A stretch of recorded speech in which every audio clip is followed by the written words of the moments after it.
want to feel much better at the end of tonight. But they'll have to knock off a ranked opponent on the road.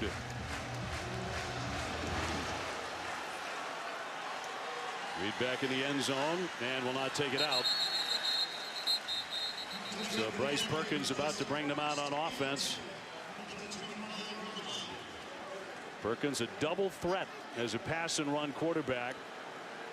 He's actually number 2 in the country last season in avoiding tackles. He can throw it too. He's a tremendous runner. He's a runner first, but they really want to see him develop as a passer. They feel like he's getting better in that area, and this will end up being a good challenge for him this evening. Was picked off a couple of times. Uncharacteristic mistakes last weekend. We'll see if he cleans that up here against Florida State. And so much talent for FSU, particularly on the defensive side.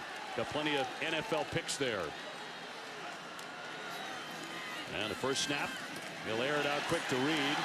Breaks a tackle.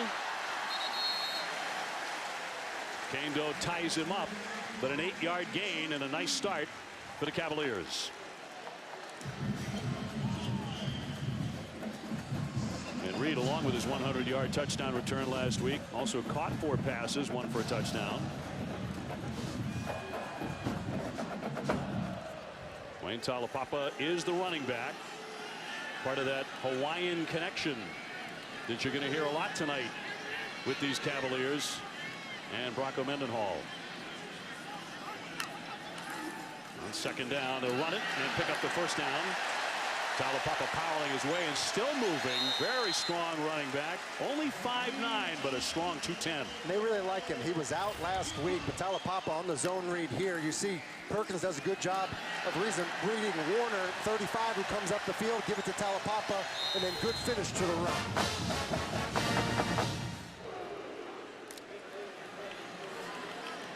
So first and 10 here for Virginia. Bryce Perkins, an amazing story. He's a young man who actually suffered a broken neck 4 years ago. Somehow came back from that. Quick one here for Reed. Across the 50. Bouncing outside. Finally, Fagan brings him down. But a big gain. They pick up 14. I love how Robert Anae is getting his quarterback comfortable right away here. I mean, you think about the easy completion to start the game, then you motion Talapapa out of the formation to a trip set. You basically have 3 blockers. It's essentially a sweep, Dave, but it goes down as a pass, but it's a perimeter run, basically. Well, Virginia wants to move quickly, maybe not as fast as the Seminoles do offensively. He'll look to throw. Reed again, his favorite target. Got to the 40. And so they'll gain 6. If you think about what's plagued Florida State's defense, they've lined up incorrectly. They've had missed assignments, and you look at what Virginia's done, shifts in motions to try to get them out of alignment. On the handoff, Talapapa. Off to the left, stopped by Warner. He'll gain just 1 yard on that carry.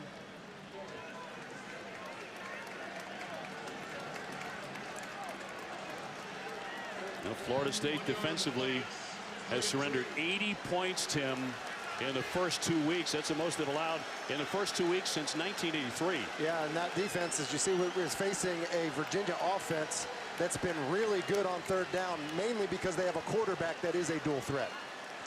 Junior Lamont Atkins in at the running back. And Virginia on a 3rd and 3. Some time over the middle, and it's caught by Cowley. Cowley continues to move before finally being hauled down after a big first down. Emmett Rice took him down, but the strike goes for 13. Yeah, you look at here, Tanner Cowley, he's just going to end up hooking up here, but because of this action, Florida State just ends up losing the tight end. He's uncovered. And Bryce Perkins does a nice job of finding him, but it's a bust by that defense of Florida State. And we talked about it already in this game. Missed assignments, blown coverage right there. They don't throw a whole lot to the tight end, but here on this first drive, he's a target. 1st and 10. Off the fake. Rolling right. Perkins looking down to throw it out. Pressure there. Chapman, the intended receiver. First incompletion so far. for Virginia. Now Perkins wearing a knee brace, not exactly 100%, but it's essential for him to be a runner. Yeah, it's a huge part of their offense. Robert and I, doesn't want to always have to do it, but you're playing an ACC team. The stakes are high, and so running Perkins is going to be part of the plan. And a flag. Looked like Cowley moved. False start, offense, number 70. 5-yard penalty, second down. Haskins is like, hey, man, why'd you call it on me? Cowley moved as well. Like, you had your choice. How come you went with 70 instead of 44? Do you hear that when you go back to the huddle? Hey, man, come on now. You move too.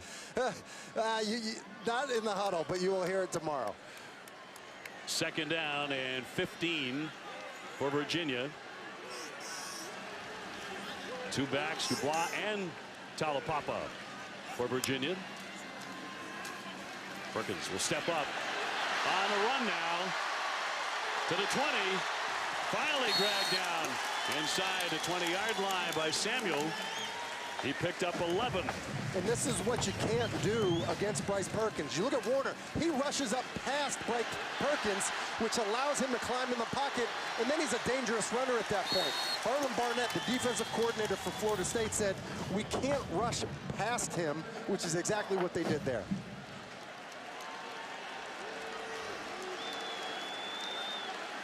Perkins so far 41 yards in the air.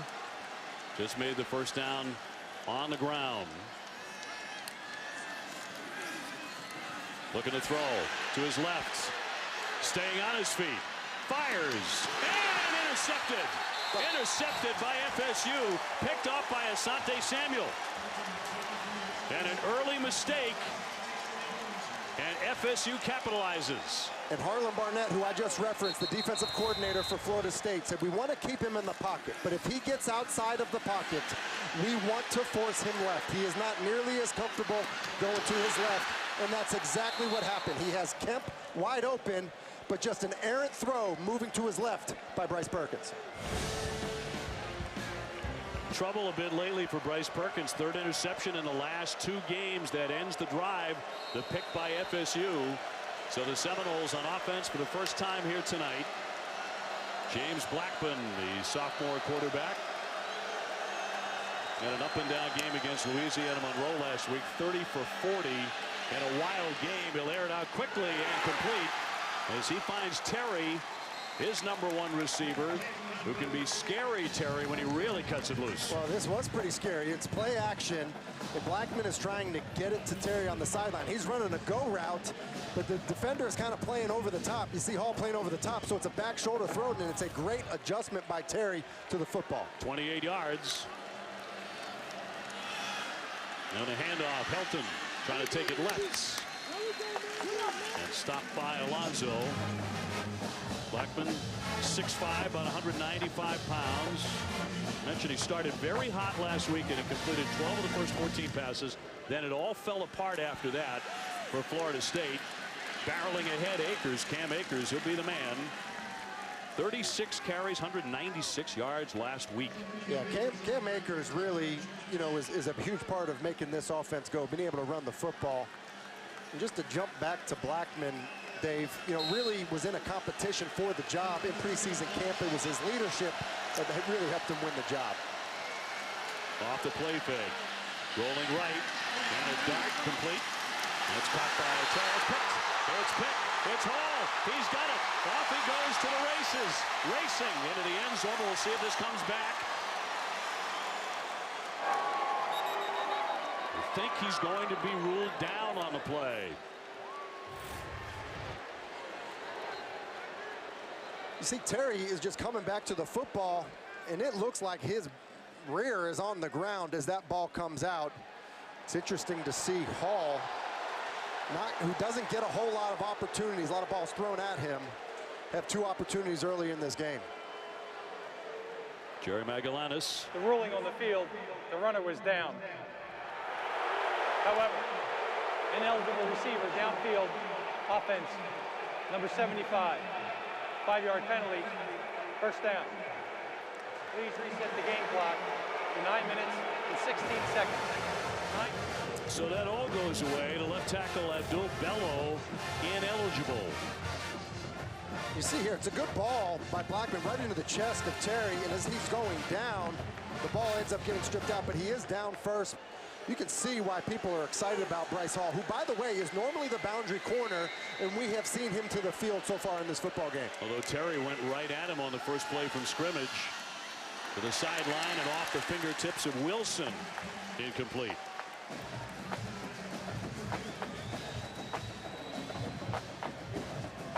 So no score here in the first quarter. Cam Akers will be back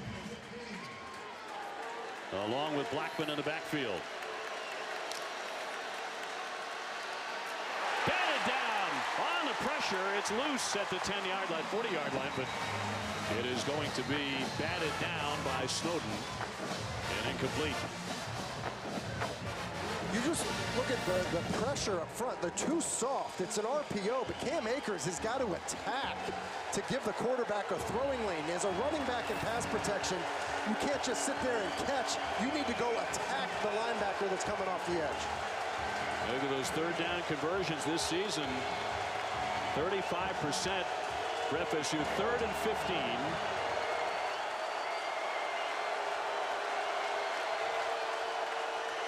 And Blackman looking to throw from the pocket, fires and broken up.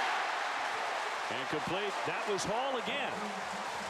It was Hall, and I think what we've seen is that Hall is going where Terry is going, which is something we've never seen Virginia do. You know, Virginia is predominantly a zone team, but with the tempo, I think they maybe said, hey, look, we're going to follow 15 with 34, our best defensive back. And other than the first play of the game, Bryce Hall seems to be getting the best of this matchup. Number 1 rated cornerback in the country. Billy Kemp back. And Tommy Martin back to punt. The regular punter, Logan Tyler, has been suspended indefinitely. And coming out with a fair catch.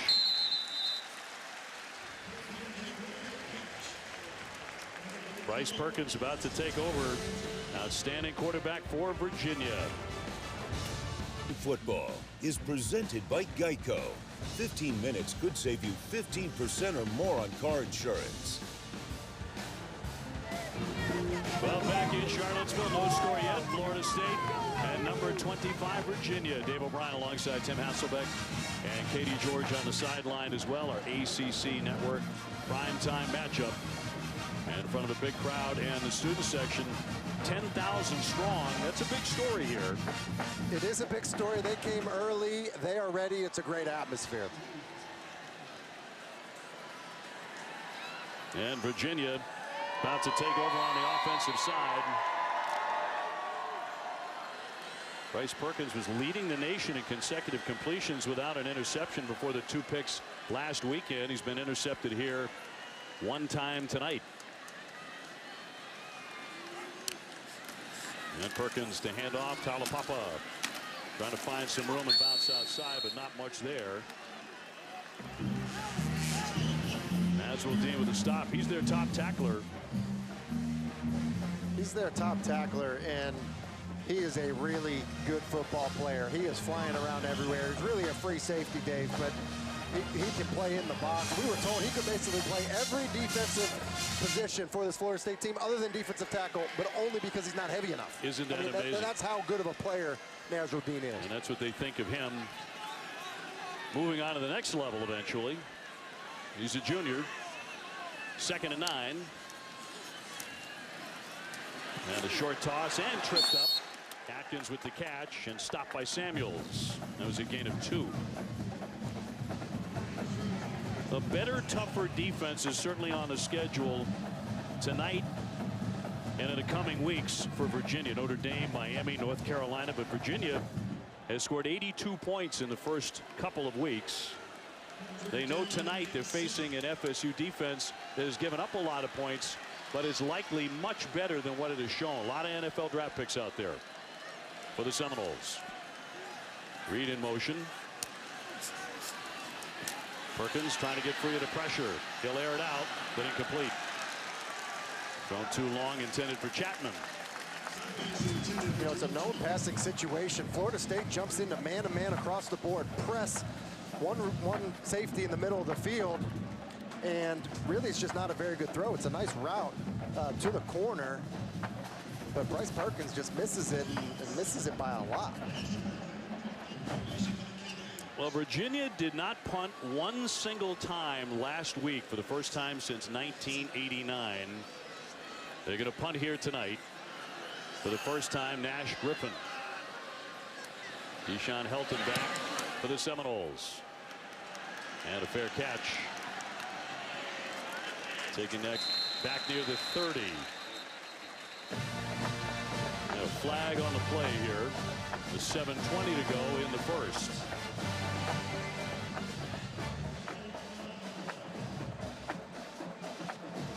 We're talking about Florida State and how they've gotten off to such quick starts. During the kick, holding number 19, receiving team. 10-yard penalty, first down, Florida State. Piling up the points early, unable to sustain that.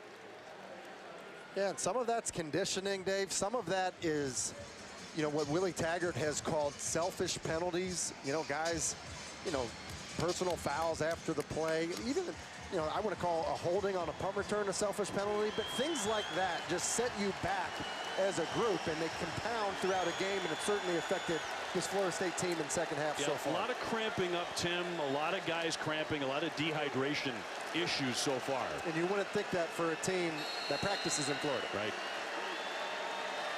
1st and 10 for the Seminoles. And James Blackman, the team really likes the kid.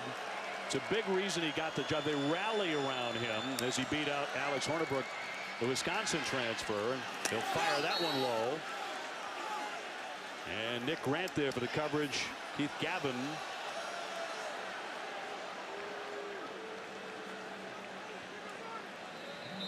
Yeah, that's going to go for a 5-yard gain for FSU. They're going to take a look. The ruling on the field is a completed catch. The previous play is under further review. You're going to take a look at this.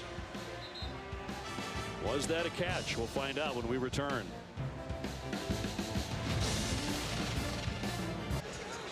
Well, they took a look at the reception and they've overturned it. No catch.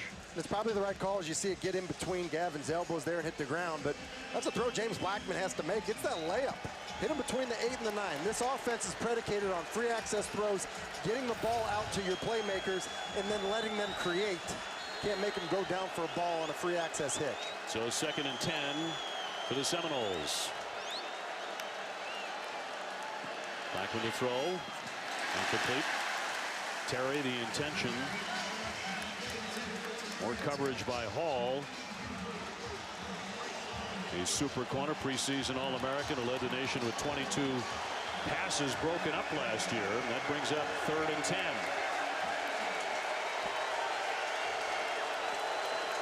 Second, 3rd down chance tonight. Blackman throwing to the middle. And a terrific catch. And a 1st down. And an outstanding grab by Harrison for 18. Trayshawn Harrison, a sophomore from Seattle. And that was awesome by James Blackman. He had been struggling. Hang in the pocket as Snowden was bearing down on him, makes an excellent throw. That's Akers trying to wriggle free, but no room to do it. This was the previous throw. As you see, Snowden took an inside rush. And then a very good job of Harrison showing some courage going up with defenders around him. Boy, he has some receivers to throw to, doesn't he? He really does, Dave. Talent across the board. Off the fake, trying to spin, a flag down. With 6:16 to go. Jordan Mack got in there, but a hold.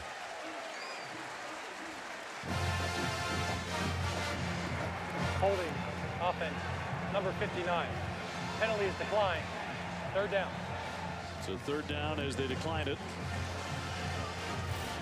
3rd and 16.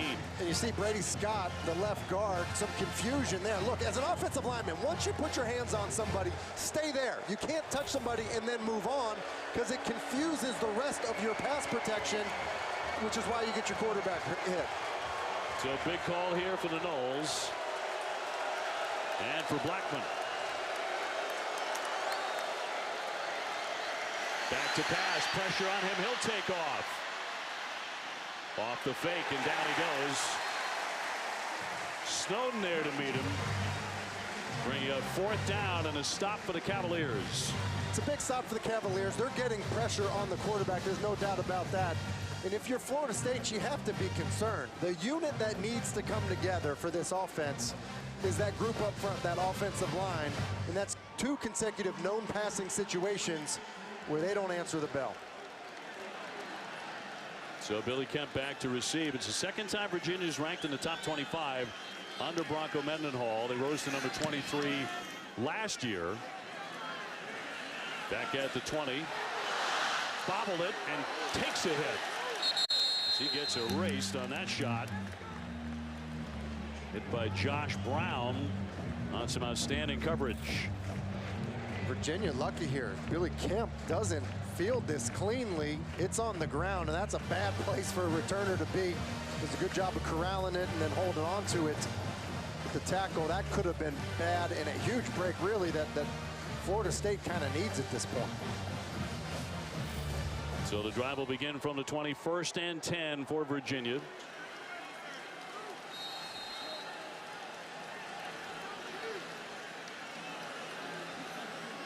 Mentioned Perkins came back from a broken neck 4 years ago. They told him if he had had surgery at that time, his playing career was over.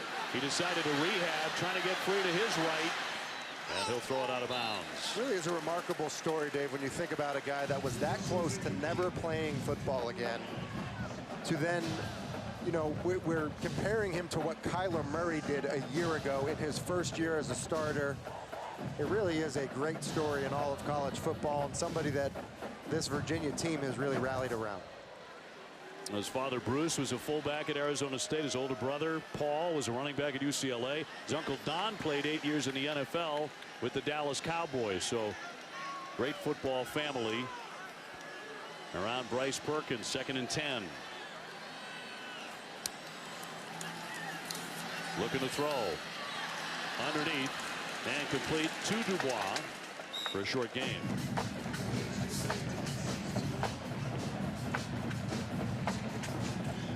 It's the second 3rd and long that we've seen early in this game for this Virginia offense. And we talked about how good they were a year ago on 3rd down. Well, a lot of those were 3rd and 4s, 3rd and manageables where Bryce could be a runner. And, you know, now we're in situations where, you know, 3rd and long, he's being forced to be a passer inside the pocket. Number 1 coming into this game in the ACC in 3rd down conversions, a little over 55%. Cowley in motion. And the tight end open. He throws over the middle instead, and that one to Dubois, one of his favorite targets. He's got plenty of them as well. Before Green brought him down 14 yards. And this Virginia offense is a matchup offense. You see Dubois on Green, the true freshman corner, spins him around. It's a good job of pushing up the field vertically and then clubbing underneath. And a nice job of the quarterback understanding the matchup against the true freshman. Already 3 receptions for Hassis Dubois. It was a big 3rd down man for them. 1st and 10 for Virginia. Perkins looking long downfield, going short into the flat. He's got Atkins to the sideline. Made more out of that. And picked up 9. So good running after the catch. No score in this one in the 1st.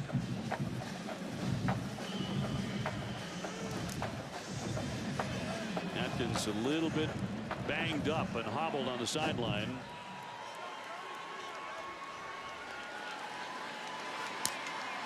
Talapapa back in at the running back. The FSU program certainly in one of the lower points in school history. Feels like a long way from the glory days of Bobby Bowden and 2 national titles in the 1990s. Perkins tries scamper. finds the sideline and tiptoes out. Chased by Cooper. There is a flag on the play and a 5-yard gain. You see what happens here. You know, Glazer and Timmy get beat right away. That should be a sack. That's a tackle for loss. Instead, the quarterback's able to scramble for a first down. First down. There's a face mask on FSU added on to that. It's just remarkable what a quarterback that has that type of escapability can do for your team and how it can frustrate a defense. You just think about if you're Florida State, you have a free runner at the quarterback, and instead he's able to get outside the pocket, and then obviously, you know, we're getting into some of those situations, those penalties. You just see Jackson with the face mask that have hurt Florida State so far, hurting them again tonight.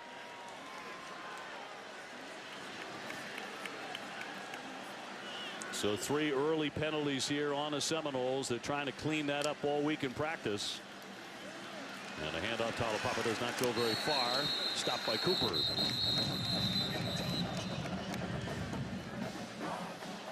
And a helmet came off as well. Wood will have to step off for a play. Cedric Wood. With 2:28 to go in the first quarter.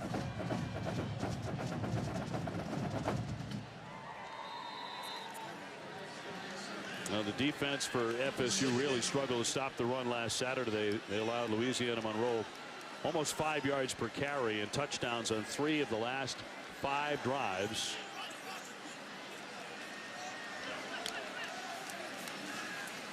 Perkins flushed out.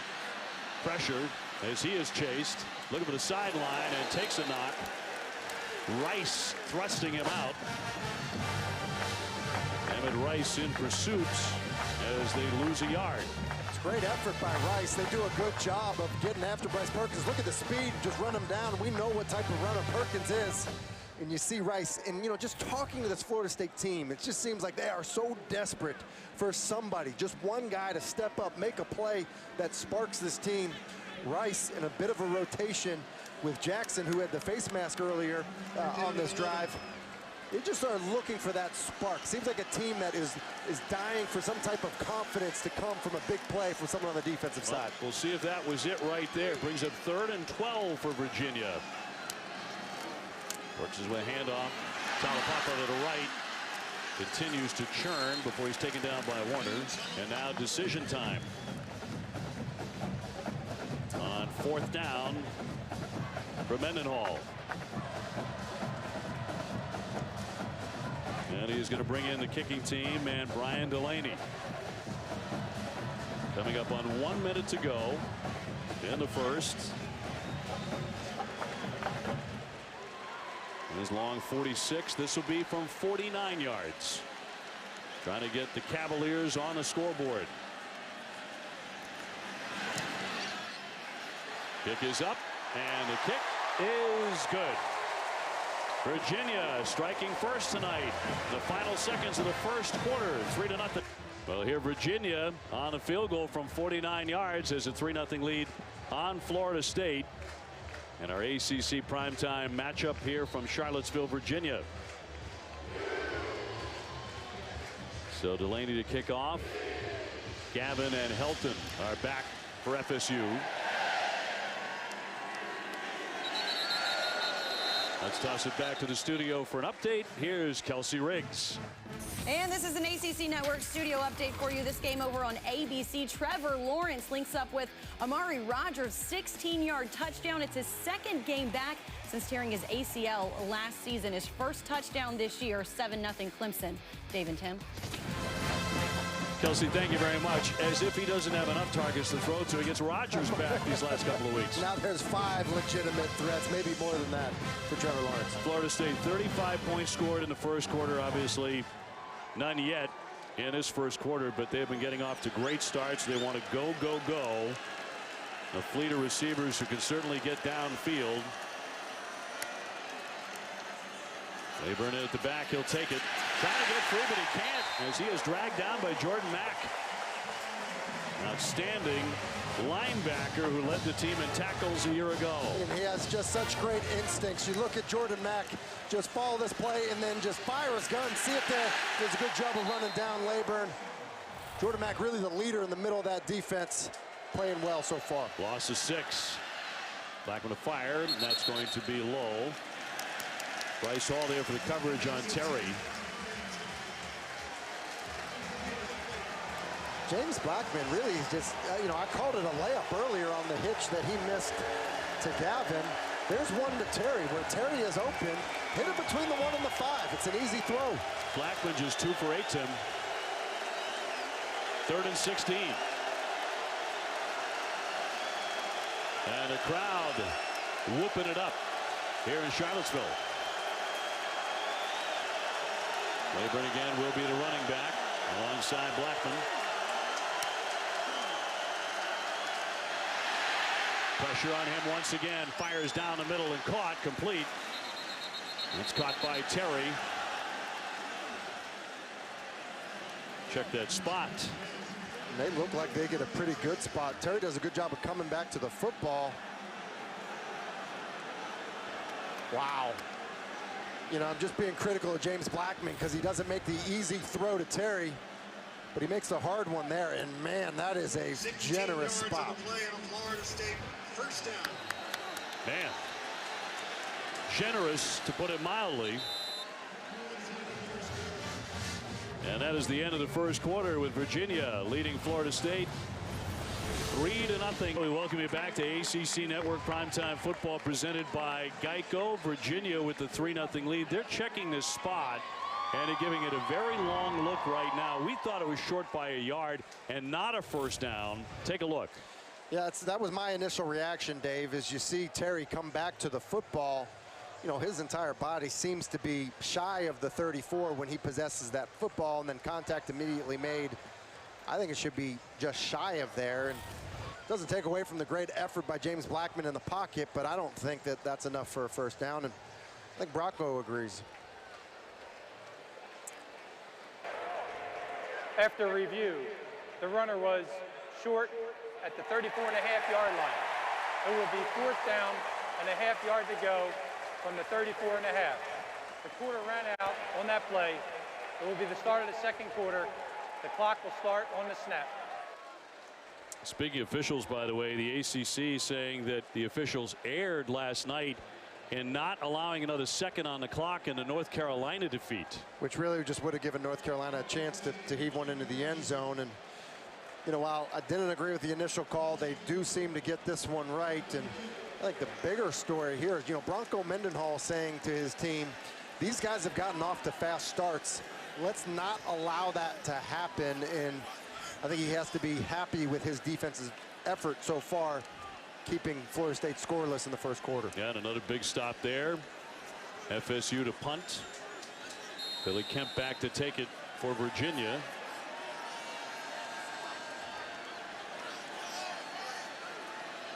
And Tommy Martin to punt it away for the Seminoles. Gets a good leg into this one, driving back Kemp. Inside the 10, he dropped it. He has to fall on it. Well, it's the second time that he has dropped one of those tonight. This one way, way back. Yeah, Virginia lucky again. I mean, it's a nice punt. Kemp has to retreat to catch his football and just kind of takes his eye off it, bounces off the shoulder pad, and you know, you wonder if you're Bronco Mendenhall, that's 2 now. Wouldn't be surprised if we see another return man the next time Florida State has to punt. Punt goes for 59 yards. So bring up 1st and 10. Opening seconds of the second quarter here. Virginia with the 3-0 advantage.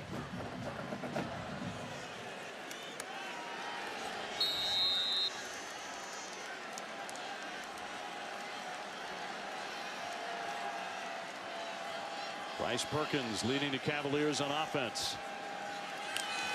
There's a long way to go on a handoff. Talapapa trying the middle. Let's toss it back to Kelsey in the studio.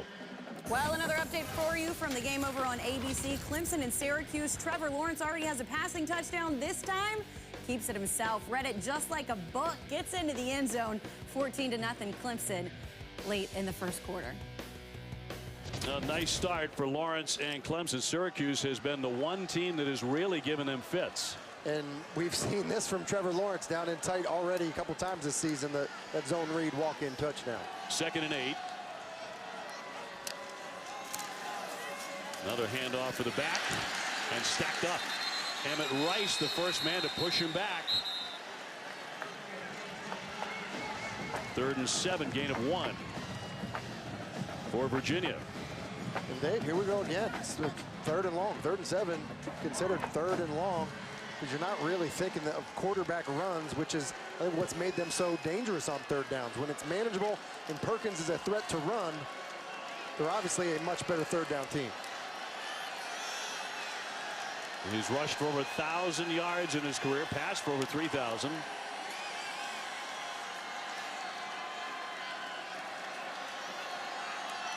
And the play clock inside 7. Back to throw. Lots of pressure. Airs it out. A long one. Oh, what a catch by Reed. And actually, it's incomplete. Could not hang on. A spectacular effort. It's a great effort by Reed. It's a great job of hanging in the pocket. You see Reed kind of adjust to that football. Obviously comes out as he, comes to the ground. But Bryce Perkins does a good job pre-snap, using that double cadence, that double hand clap to get a look at the coverage. He knew it was man-to-man, wanted to give Reed, one of his best receivers, a chance to make a play on the football. Just can't come down with it. Sensational effort. So Griffin back to punt from the end zone. With 13:16 to go here in the 2nd.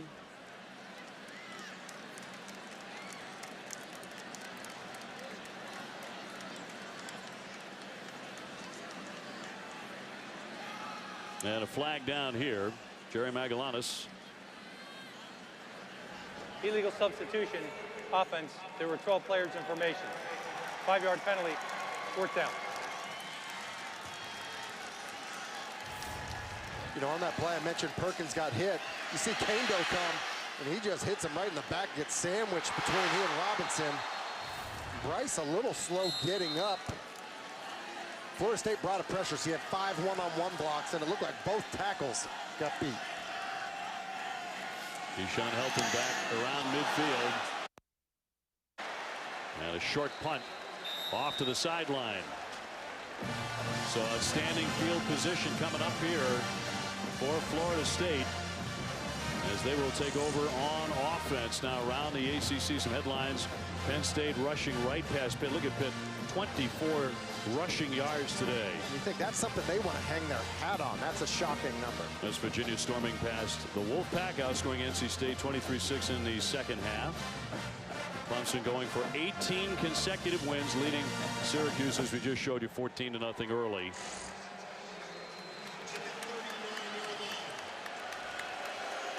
So here come the Noles, trying to get on the scoreboard. And they have been scoring plenty in the first couple of weeks. That certainly hasn't been the issue. The handoff for Akers. He gets tied up for a loss and a flag on the play. Tackled by Zandier, but a flag down and might be a late hit.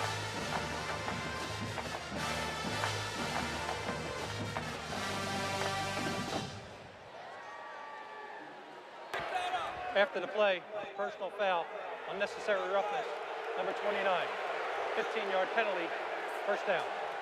Joey Blunt. And that's just an uncharacteristic mistake by this Virginia defense. And we're praising how sound and solid they are, how disciplined they are. And Zandier, who's done an awesome job all season long flying around, makes a huge play. And then Joey Blunt, who's been very good this year, follows it up with a late hit. And Florida State already had good field position. Nick Kyle's defense, one of the best in the country, really 14th in the nation in total defense. But a mistake there. Blackman trying to get the Noles rolling on offense. 1st and 10. Off the fake. And complete to Terry. Terry busting a tackle and shoved out. And that's why you need to make those easy throws, Dave. That's what we're saying. You can't dirt that. Guy in his face, ball right in between the 1 and the 5. Let Terry try to create with the ball in his hands, which he does against a very good corner in Bryce Hall. They pick up 18. They're going quick again. Another fake. Loose for the end zone. Touchdown. Neighbors, the tight end, gets in. And Florida State has the first touchdown of the night. And it's essentially power pass for Florida State. Neighbors, a tight end, but really is their fullback when they get into certain personnel groupings. It's just a little play action, fullback in the flat, easy throw for the quarterback. And we saw the tempo. After the play from Terry, here it comes. So the Seminoles strike. Ricky Aguayo on for the extra point. He and his brother Robert have held down the kicking duties at FSU the last 7 years. The second highest scoring brothers at one school all time. And he drills it to make it 7-3. Little play action for the quarterback. Fake to Akers. Gabe Neighbors in the flat, wide open. He's able to waltz into the end zone. It's a 5 o'clock Friday, dust cloud. It's a pontoon. You know, I think part of it for James Blackman has been, I think he was probably surprised by what he saw. He's seeing Bryce Hall travel, a lot of man-to-man coverage when Virginia has been predominantly a zone team. It seems like Kendall Briles, the offensive coordinator, and James Blackman settling in just a bit. So the Seminoles with a kick through the end zone. Let's get down to Katie George. Tim, you mentioned Bryce Perkins was slow to get up after that last hit. Offensive coordinator Robin Knight thought so too. He went to Bryce and asked if he was okay. When Bryce gave him the nod, he immediately turned to the offensive line and said, keep those guys off of our quarterback. You have to be more physical. We have to protect that guy. They certainly do, because Brennan Armstrong, the freshman backup quarterback, is hurt. He's not available tonight. Yeah, and then, look, not like they wanted to have Brendan Armstrong in there, but they certainly don't want to go to quarterbacks 3 and possibly 4 if Bryce Perkins has to come out of this football game. So Virginia trying to answer. PK Kier, the running back, along with Bryce Perkins, hasn't done a whole lot of running. He's done more of this. He throws behind his receiver, intended for Chapman. It's too bad. It's a great read by Perkins. They're trying to trap the out route inside, and he sees the corner come off of Chapman. And if he just makes this throw, they end up having a big play. You've got Chapman running on a safety at that point. It's the right read, just wasn't the throw he wanted. 2nd and 10. He is 8 for 14 throwing it so far tonight.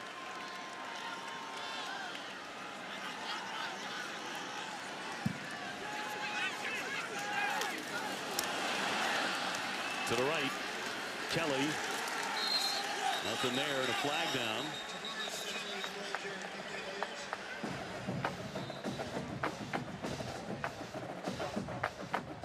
With 12:09 to go here in the half. Offside defense, number 91. Line up in the neutral zone at the snap. 5-yard penalty, 2nd down. And you know what? It's not a smart penalty. I think what Cooper is trying to do, though, Perkins gets underneath center. They are running a motion for that fly sweep. And I think he just tries to time it up. And in a way, it's actually a smart play to try to time it up to get a jump. But you just can't be too early, which Cooper was there, because you make a nice play, but now you give Virginia's offense a 2nd and 5. It's been an ongoing issue, though, Tim, for Florida State. 11 penalties, costly turnovers last weekend, biting them a bit again tonight, although they lead 7-3. 2nd and 5. Perkins looking left. Goes left. Caught by Jana. 1st down. Big gain here for the Cavaliers. That goes for 28. You know, really creative route design by Virginia is they motion out of the backfield to get to basically a trip set. And look at the post by Chapman at the bottom of the screen. And then following him is Jana, just basically in the wake of the wide receiver outside that's running the post. And a good job of reading it out by Bryce Perkins. Jana taught himself to play piano while watching YouTube videos in his spare time. That's the kind of kid that goes to Virginia. That is the kind of kid that goes to Virginia. And Boston College. Which is maybe why I did go to Virginia, yes. 1st and 10 for the Cavaliers. Perkins short. Cowley, the tight end, knocked out by Bolden. But a gain of 6. Right there, passing to the tight end. Oftentimes they like to use him more as an escort tight end. Yeah, we see them run these zone reads, and a lot of times it's a zone read but with an extra blocker, and that's traditionally been Cowley. But you're right, Dave, tonight it's been Cowley as a receiver, and it's kind of given Florida State some fits. 6'4", 240-pound senior from New Jersey. Talapapa and Sharp in the backfield. And it's got him free. Becker drags him down, but a gain of 16. And you look at it, I talked about escort runs, it's a fake, but then here comes the lead blocker. That's the escort. Did you see Kyer come through here? Actually fake it to Kyer and then follow him. That's a good job of being a tailback, a guy that's a runner, but then being a lead blocker on Lars Woodby, the inside backer. It's one of the things that makes them so difficult to defend with Perkins as a design runner. Grabs the first down. He'll keep it again. Back in the pocket. Has some time. Throws incomplete. Reed with the reception. He loves that target. That's 14 yards. It's a really good job of having poise in the pocket and trusting your protection. As you see the backs, look at Peacock just saw the legs off of Warner. And so now you have guys down around your feet if you're a quarterback, but Bryce Perkins does not panic. Just you see the poise in the pocket. Good job of staying in there, and then an absolute strike to Joe Reed. FSU with an injured man, the defensive end, Leonard Warner. Well, the 6'4" junior is up. We'll take the break. 7-3 FSU. Gives you that extra number advantage, a little bit like we saw on the run previously on this drive, and so would not be surprised to see some type of combination where he has the ability to throw the ball or kind of like a design quarterback draw with a lead blocker. So let's see if they stay with the quarterback who can be so dangerous on his feet. He's thrown one interception so far tonight. Bryce Perkins.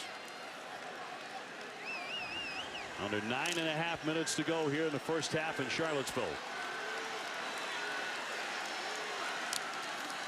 And Perkins with a handoff. Talapapa. Looks like a flag down. We've seen a lot of those all of a sudden over the last 4 or 5 minutes of this contest. And this one's just silly. Florida State's lined up into the neutral zone. Boy, those pre-snap infractions. Offside, defense, number 11, lined up in the neutral zone. Half the distance to the goal penalty. First down. Hey, Dave, I mean, it's first and goal from the 7. And now you're sitting there at your first and goal from the 2 now. I mean, you're giving the other team 5 yards inside the 10-yard line. And that's a goal. And that's the sloppy stuff that is driving FSU fans crazy right now. 5 penalties, 39 yards. Talapapa bouncing outside. He'll drive it ahead, and he is in for the touchdown. The Hawaiian connection in for 6. And it is just power, big boy football. That's all this is from Virginia's offense. See Jamari Peacock, number 27, just boom, right there on Robinson. That's what gets Talapapa the edge, and he's able to keep that pad level low to get into the end zone. Peacock doing his job, and the running back Talapapa doing his job. And Virginia trying to go up 10-7. Delaney with the point after. 8:58 to go. And he hits that to make it 10-7 Virginia. Well, there's already a championship feeling in the air with the men's basketball team on hand here tonight. 6 seconds to go. Pulled down by DeAndre Hunter. From ruin to redemption, the Virginia Cavaliers are the 2019 NCAA National Champions. Last night they got their rings, they got the bling, and a great ceremony here at John Paul Jones Arena. The national champions of college basketball Tony Bennett and Kyle Guy, the star, with our Katie George. Thanks, Dave. Kyle, welcome back. You and your teammates got those monster rings on your hands last night. What was that experience like for you guys? It was incredible. It was really our first time all being together since we won the championship, because after that we all kind of went our separate ways, going to our respective places to train for the draft and stuff. So it was incredible. A lot of people showed up, and it was awesome. I know you've been a football fan for a while. How impressed are you by this atmosphere that you're seeing at this stadium? Yeah, I haven't never seen it like this. The closest was maybe on my official visit when they played Notre Dame, but this is incredible, and really happy and a great time to be a part of the UVA family. Any words of advice for former roommate Nash Griffin? I tell him before every game I hope he never plays, because that means we're probably scoring, so he knows what to do. Congratulations. Thanks for the time. Yeah, thanks again. Well, he had a spectacular season, and of course, his celebration for the touchdown moments ago. They don't win it without him. Ice water in his veins. And look at that ring, just gorgeous. Tony Bennett, one of the great coaches in all of college basketball, got it done as they went all the way. So Virginia with a 10-7 lead on Florida State, as the Seminoles will have the football. Just under 9 minutes to go and a half. Let's see if Cam Akers really starts to get involved. He is, after all, the #1 rusher as he gets loose up the middle, still bulling forward. Finally pulled down by Cross after a gain of 9. As mentioned last week, 36 carries, 196 yards, 2 touchdowns. He said, whatever it takes, Tim, if I got to go 50, 60 carries, whatever it takes. And they want to get him the football, and you see here just creating offense right there. Should be tackled in the backfield. Does a good job of using that strength to end up getting the first down. Joey Blunt taking him down, but a first. So moving the sticks. Blackman has gotten hot throwing. He's going long, but nobody home. Warren Thompson, that was his route. 2nd and 10. One of the things that happens when you go fast, you call a route, but there are route adjustments after the snap. And Thompson, who doesn't play as much as some of these other wide receivers, he stops the route. James Blackman thought he was running a go.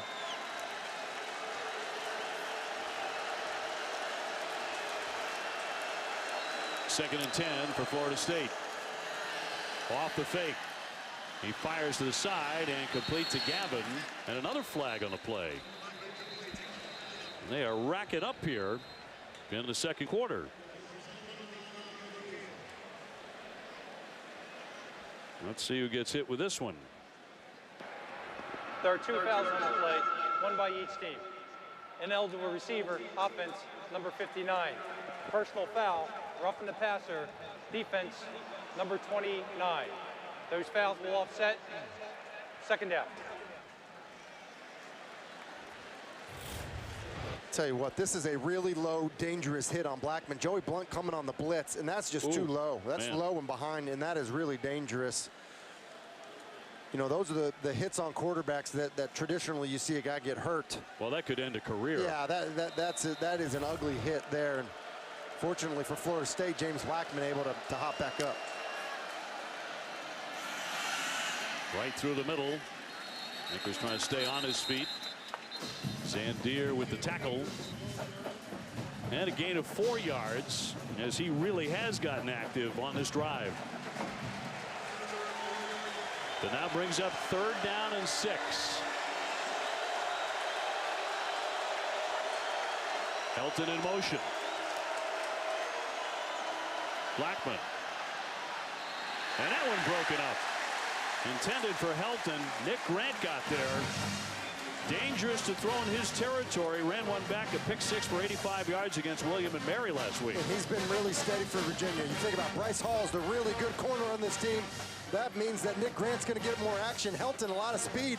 But you look at that great drive on the football by Nick Grant, is able to get the ball out. And Billy Kemp back again. Yeah, he's fumbled 2 punts tonight. Gotten them both back. Last time, though, deep in his own end. They call for the fair catch. Takes this one cleanly. right around the 20.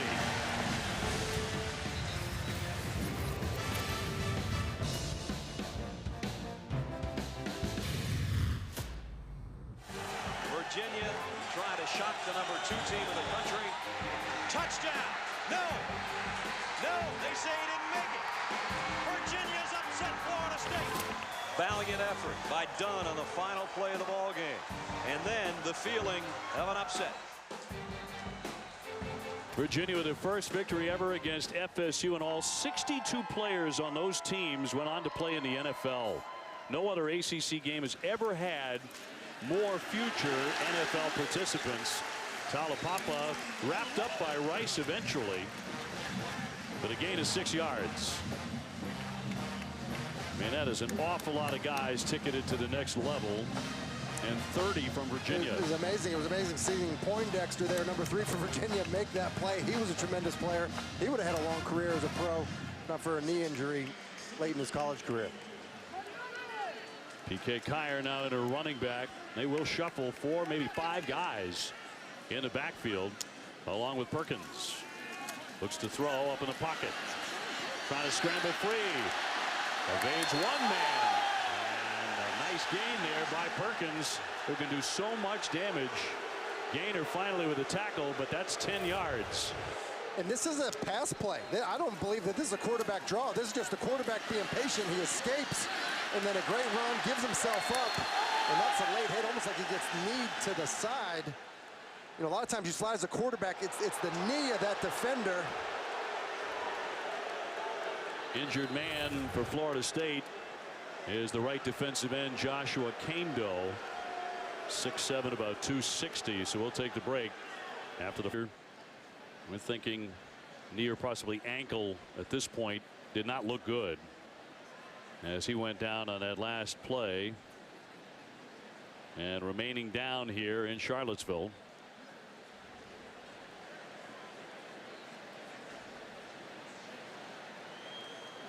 There's also some question about the lateness of the hit when Perkins went down, but you don't think so? You know, Bryce Perkins, obviously we know he's a tremendous runner, and as he gets outside the pocket and is running, you know, he's dangerous. I think you have to treat him as a running back. You know, and as Gainer is pursuing him and he gives himself up, you know, I think Gainer tries to pull off, and then it was his knee, you know, that goes into the hip or ribs of Perkins. Robert Renai, the offensive coordinator for Virginia, Bronco Mendenhall, not happy with the no call, but I think it was the right call. And as you see, pretty serious here for Kando. It was ugly. He got it rolled up on by his own teammate. It's unfortunate. He'd been playing pretty well for them in a bit of a time split with Janarius Robinson. Both guys really impressive looking players, edge rushers. I hope he's okay. Well, he will be taken off here. The 6'7", 260-pound junior from Baltimore, Maryland. And getting a nice hand from the fans here, the Virginia and Knowles fans who are in attendance.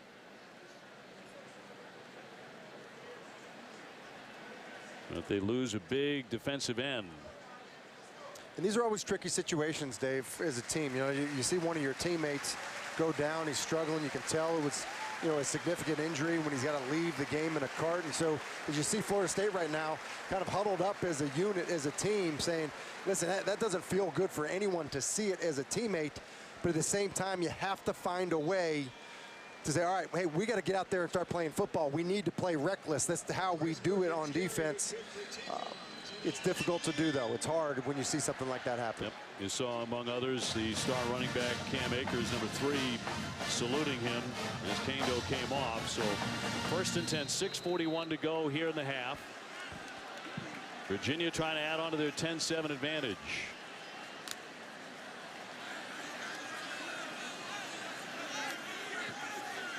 Mike Hollins in the backfield. He scored on his first college carry last weekend. He'll flare out. Catch will be made by Kemp, trying to get free on the sideline. Billy Kemp with the reception. Well, he's having a little more success hanging on to those, that's for sure. Yeah, hanging on to those and then making a nice little move out of the backfield, catches it, is able to square up Nasruddin. We talked about him earlier. He's a great player, and that's why you got that whoa from the crowd. It's an outstanding move by Billy Kemp. To pick up the first.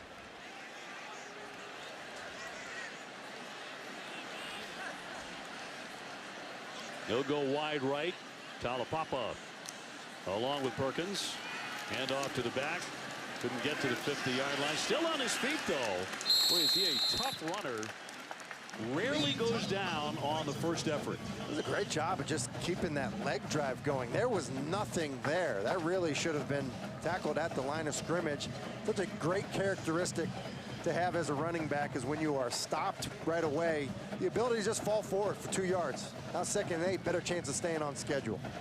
Talapapa, the Hawaiian native who missed the game last week. He was a member of the 2016 class, but he did not enroll until 2018 after a 2-year mission to Nicaragua.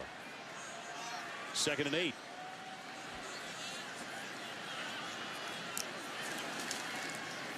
Rolling right, Perkins to keep it. Trying to bounce outside, but denied. Shut down by the FSU defense and Amari Gaynor.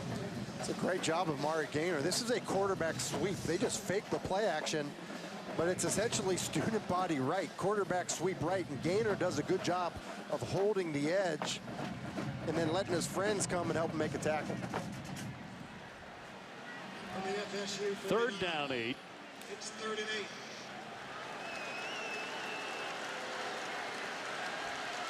Talapapa and Kyer in the backfield.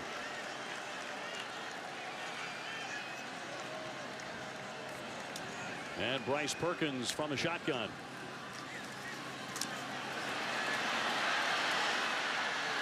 On the move. Down he goes. Corey Durden with the stop. And a big one here for the Seminoles. That is a big stop for them. They got to force him into a known passing situation. Perkins looked uncertain in the pocket. Really, he ends up having Tavares Kelly wide open on the corner route to the left, but for whatever reason, he puts his head down, doesn't locate him. And Florida State, who rotated some fresh defensive linemen into the game, able to get after the quarterback.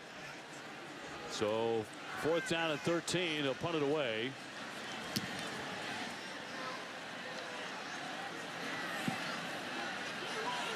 And Virginia to let that one roll, and they'll down it right there with 3:23 to go.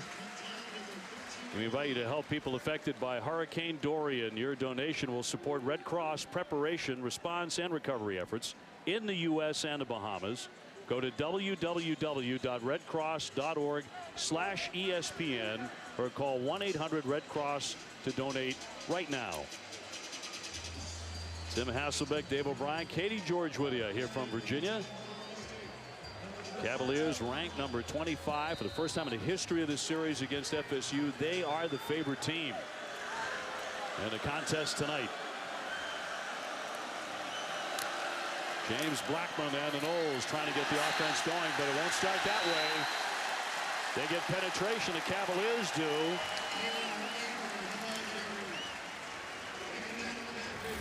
Famui there to make the play. It's a great play by Famui. He just darts inside. And you see what happens. He just beats Ryan Roberts inside for the tackle for loss. Good job of coming off the football by the reserve D lineman. Blackman dishes it quickly. That's Layburn pulling ahead. Got a couple of extra yards out of that play. Stopped by Bryce Hall, but a pickup of 10. And FSU moving quickly again on offense. 3rd down and 3.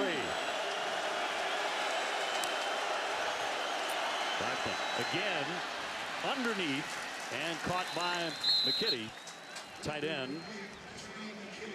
And Trey McKitty, the guy who actually lined up in last week's game backwards.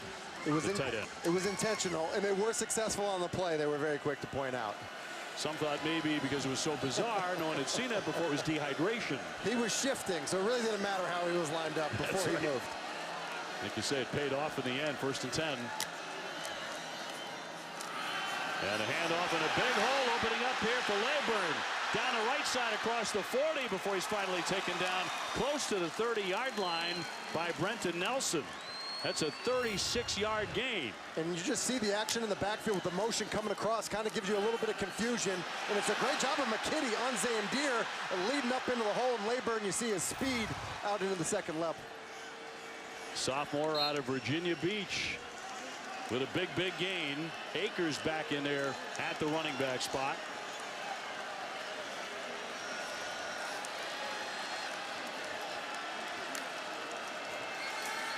Blackman to his right.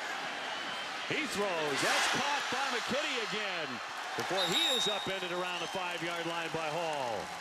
And a big strike by the Seminoles. They pick up 28. It's good pass protection by the Florida State offensive line. Blackman's just able to drift a little bit outside the pocket. If I'm Virginia, I would consider taking a timeout and catch your breath a little bit here. Absolutely. First and goal. On the run to his right, it's Akers. Tackled by Matt Gamm. Back to that play. You know, you get a little bit nervous when the quarterback's running to his right, throwing back across his body, but you see McKitty able to get away from Mack. 30-second timeout. It's a good job, nice play, and really you go back to that 3rd and 6.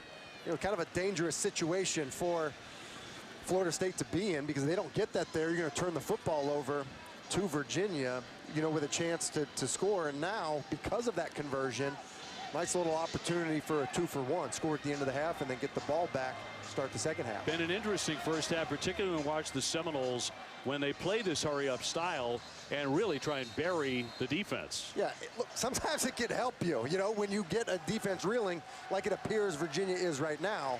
But if you can't sustain those drives, have some success, then you just gas out your defense. And you've got to stay away from the silly penalties. Second and goal.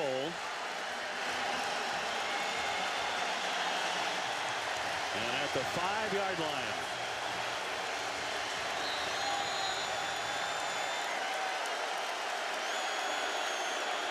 Akers along with Blackman.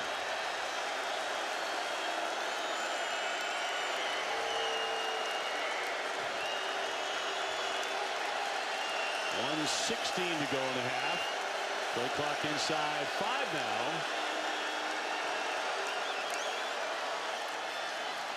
Akers trying to center that line. And again continues to push. That'll bring up 3rd and goal.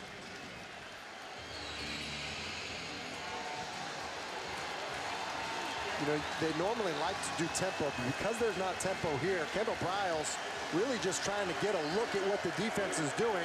He'll take a look at it, then he'll signal something else in to try to get into a better play. Looking to throw for the end zone and caught. Touchdown. Akers. And FSU back in front.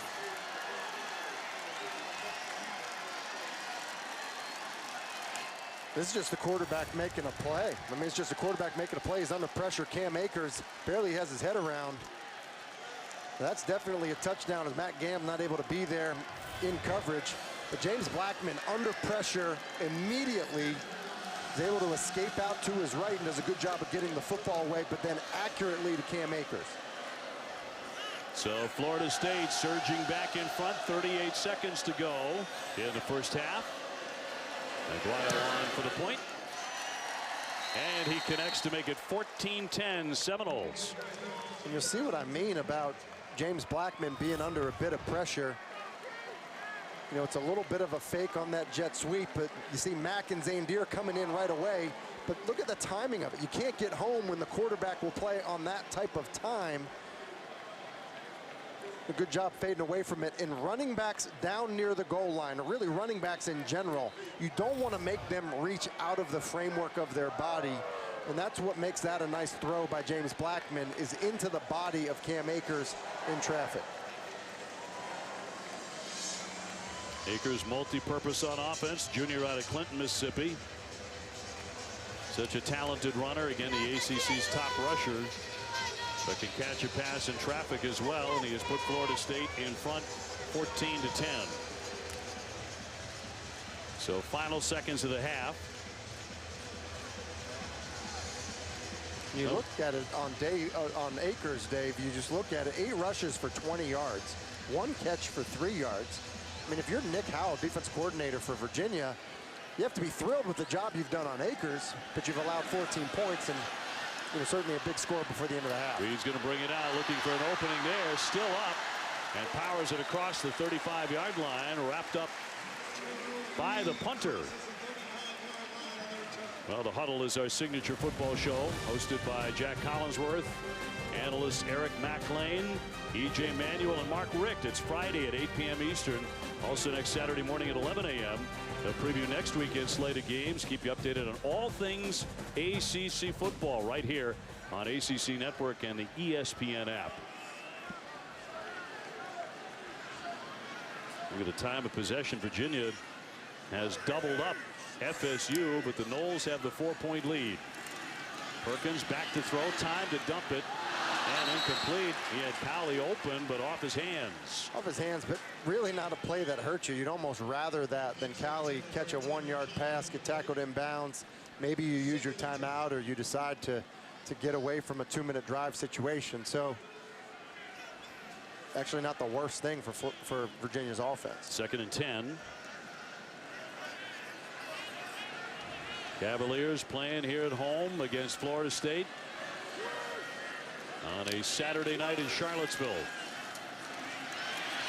The pocket evaporating on him. He rolls right, still scampering, now has some open field. He'll slide ahead.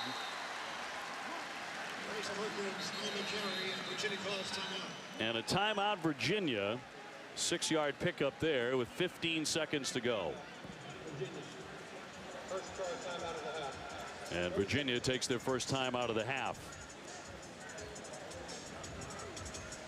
No, fascinating matchup of these two quarterbacks, James Blackman and Bryce Perkins.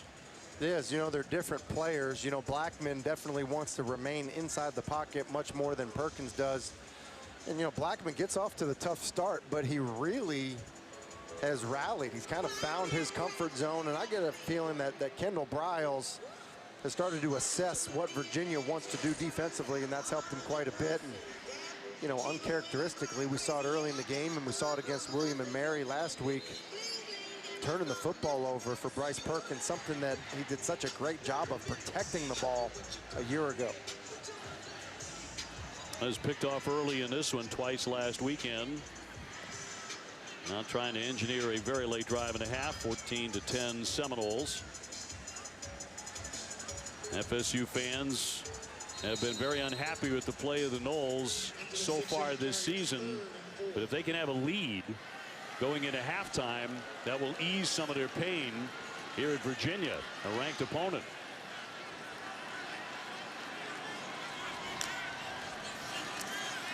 Perkins looking underneath, caught by Reed.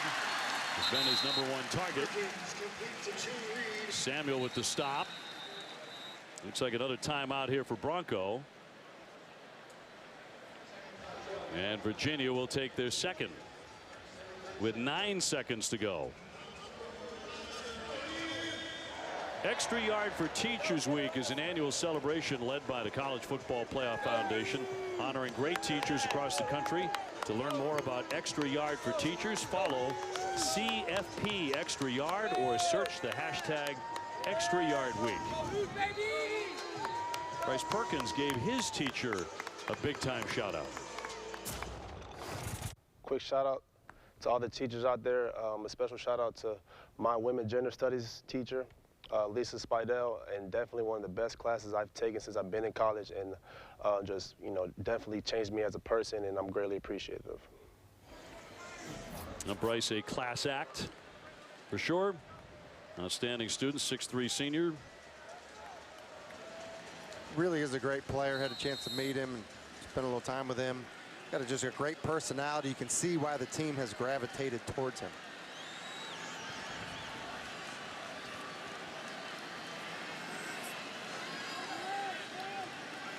First and 10 for the Cavaliers. He will throw again. Time to throw long down the left side.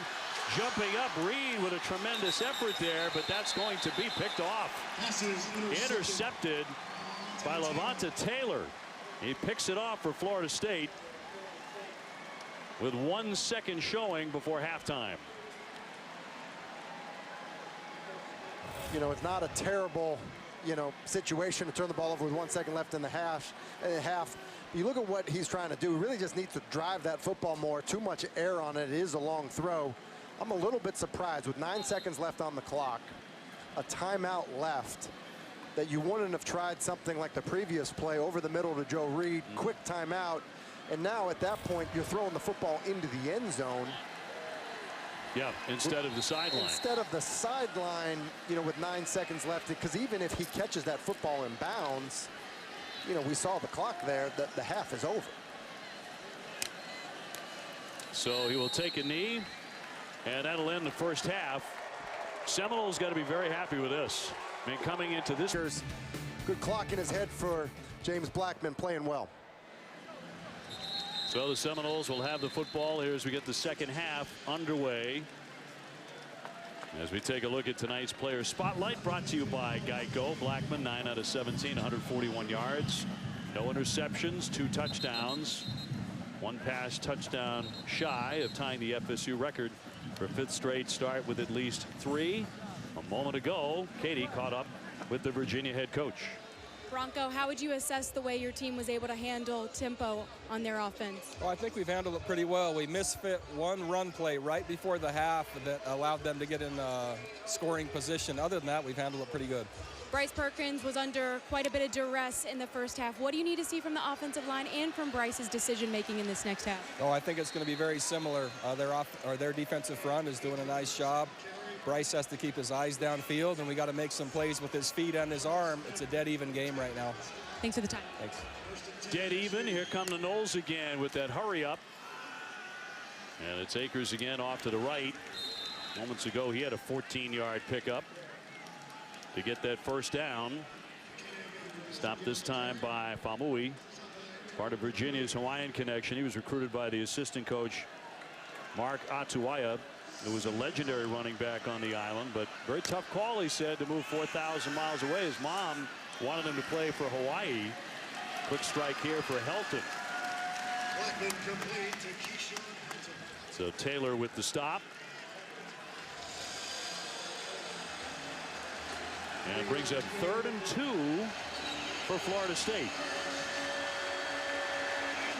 We've seen so many RPOs from this offense, wouldn't be surprised to see another one here. Blackman, flush to his right, scampering away, got it free, gets the connection to Akers.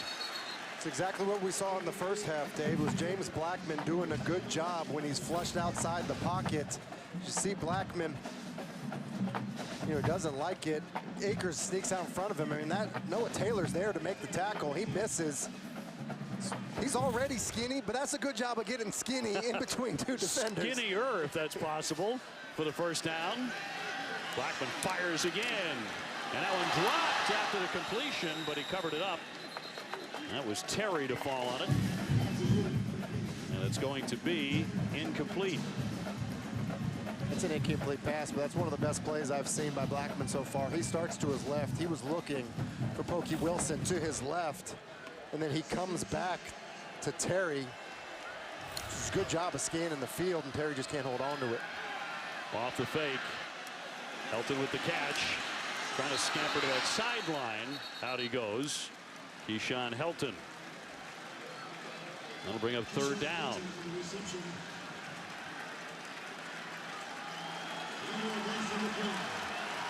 So the Virginia faithful getting up on their feet here, looking for a stop on 3rd and 11.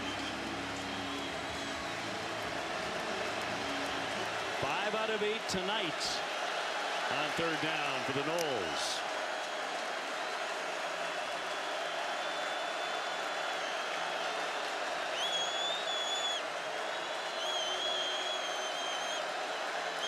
Just getting started, 3rd quarter. The throw, and it's broken up. It's Nick Grant again, who continues to have an awfully strong night.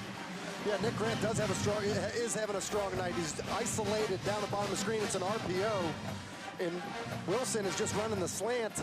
Ball maybe a little behind. You got to extend your hands, but Probably a catch you want to see your receiver make, but it is a nice job by Grant of getting his hand in there and raking the football out. Billy Kim back to take the punt for Virginia inside the 10-yard line. He's dropped a couple, which he has been able to cover up on. Short punt and a fair catch. So here comes Bryce Perkins, the senior quarterback. Intercepted twice in the first half. Virginia down by 4 at home. And you heard Bronco talking to Katie saying he's going to need to make some plays with his legs, but also his arm. I think there were some opportunities in the passing game that Bryce just missed, kind of dropped his eyes and missed. I think we're going to need him to pass the ball better in this second half. Certainly can run. He ran for 123 yards against Indiana last season, so he can break your back that way. Talapapa with him in the backfield. 1st and 10 for Virginia. And a handoff to the back. Stopped by Marvin Wilson.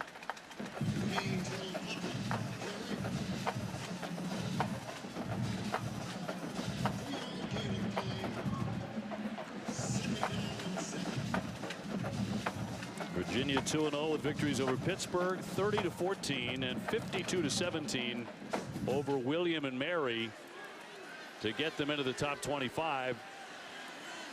Not necessarily the biggest deal in the world at Alabama or Clemson or Ohio State, but it is a big deal here to be nationally ranked. Tipped, but it's going to be controlled and caught by Dubois. On the tip pass, that's a gain of 5. It's a gain of 5, and it's critical. Seemed like in the first half we were seeing a lot of 3rd and 7+ for this Virginia offense. When it's 3rd and short to medium, 3rd and 2 here, now anything's on the table. Quarterback run, you could run the football. Obviously the passing game still in play. That's what has made them hard to defend, is when they stay on schedule. 3rd and short. They've made 3 out of 8 on 3rd down so far.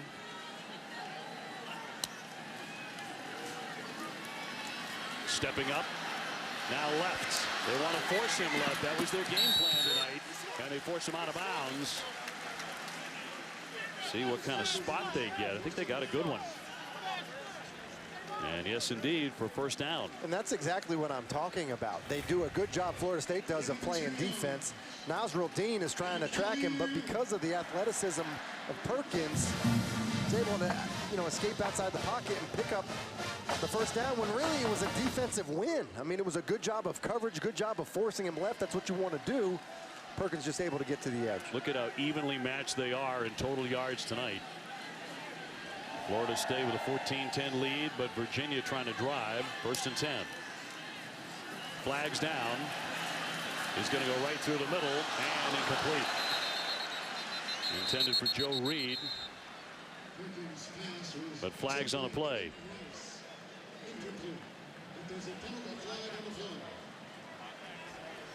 And that will go against Virginia. Illegal formation offense. 5 players were in the backfield. 5-yard penalty, 1st down.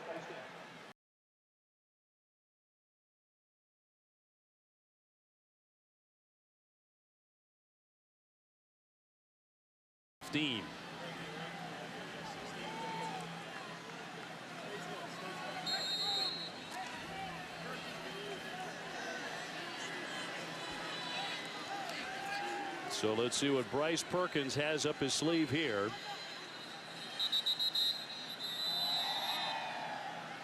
And a timeout. First charge timeout, Virginia. Virginia taking their first time tonight. That's their biggest crowd since 2015.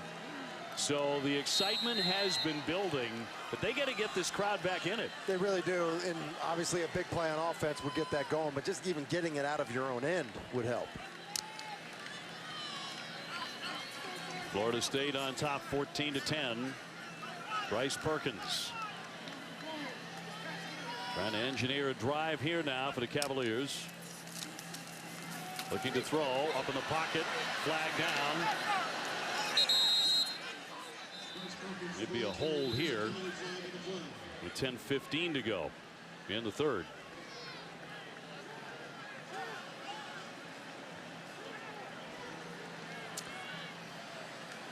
Now that'll go against Robert Cooper. Holding offense, number 55. Half the distance to the goal penalty. First down. Oluwatimi, let's go down to Katie.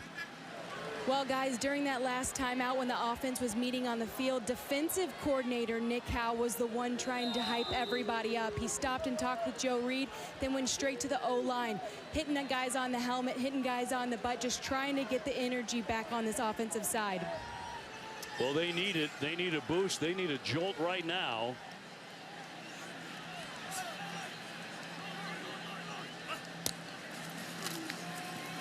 Perkins. He's gobbled up and engulfed. Corey Durden got to him first, and he'll celebrate for the Seminoles. You just get the sense that this Virginia offensive line, you know, they're starting to wear down. You see Swoboda just get walked back into the lap of Bryce Perkins, and Bronco Mendenhall did say to us, he said, you know, the governor of this team is the offensive line. I mean, that's the group that we need to kind of step up their play, elevate it to the level of play of every other unit on this football team. So Perkins to take this snap in the end zone at 2nd and 28. Very few sacks in the first half. Quarterback's able to get free. Here's Cowley on the outside, upended, as he is tripped up by Samuel.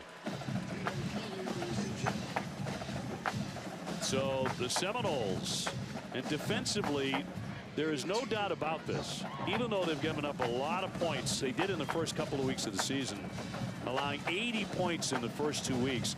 There is tremendous talent on the defensive side of football. There is tremendous talent. And really, there's tremendous talent all over this football team. And the coaches seem to talk quite a bit about this team just getting their confidence going. Obviously, a stop here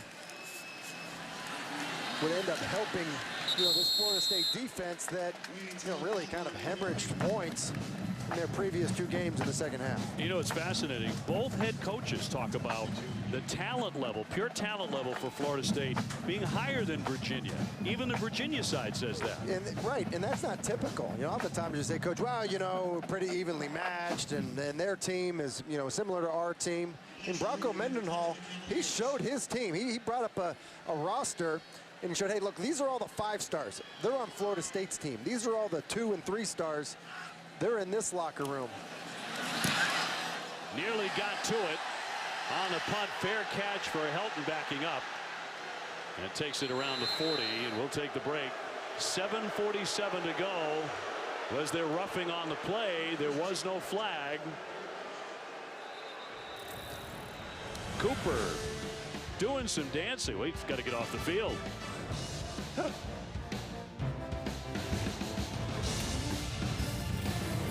You know, pushes the rusher up the field. Nash Griffin gets his plant leg back on the ground. I think it's a nice bit of acting there by Nash Griffin. It's kind of like a flop. He's roommates with Kyle Guy, right? I'm sure, you know, taking a charge, a little bit of a flop. Fortunate it was a better punt than one earlier. But they'll start this drive at the 41. 1st and 10 for FSU. We'll see if Akers starts to really run free, and he runs to the right this time. Top rusher in the ACC will pick up 3 yards on that carry. Akers has posted back-to-back 100-yard rushing games. Has over 2,000 yards in his career. He'll get it again, finds a hole, he busts free, still up across the 40. Taken down by Cross after 17. And it's a really good job of Gabe Neighbors, the tight end who caught the touchdown pass early. You see the point of attack on Taylor? Does a good job of holding it there. That's what allows Cam Akers to spring it outside. Play off to the right. And a stop by Zandier after 3 yards. His Neighbors leading the way again. And no time for Virginia to rest. The Noles pushing the tempo. Incomplete pass by Blackman. Thrown behind Gavin. See, Blackman's frustrated, just kind of threw his hands up in the air, looking over, you know, at Gavin, like, hey, that's not the route. You know, just another miscommunication. That's the second one we've seen. One to Thompson, now that one to Gavin. 3rd and 7. They are 4 for 9 on 3rd down conversions.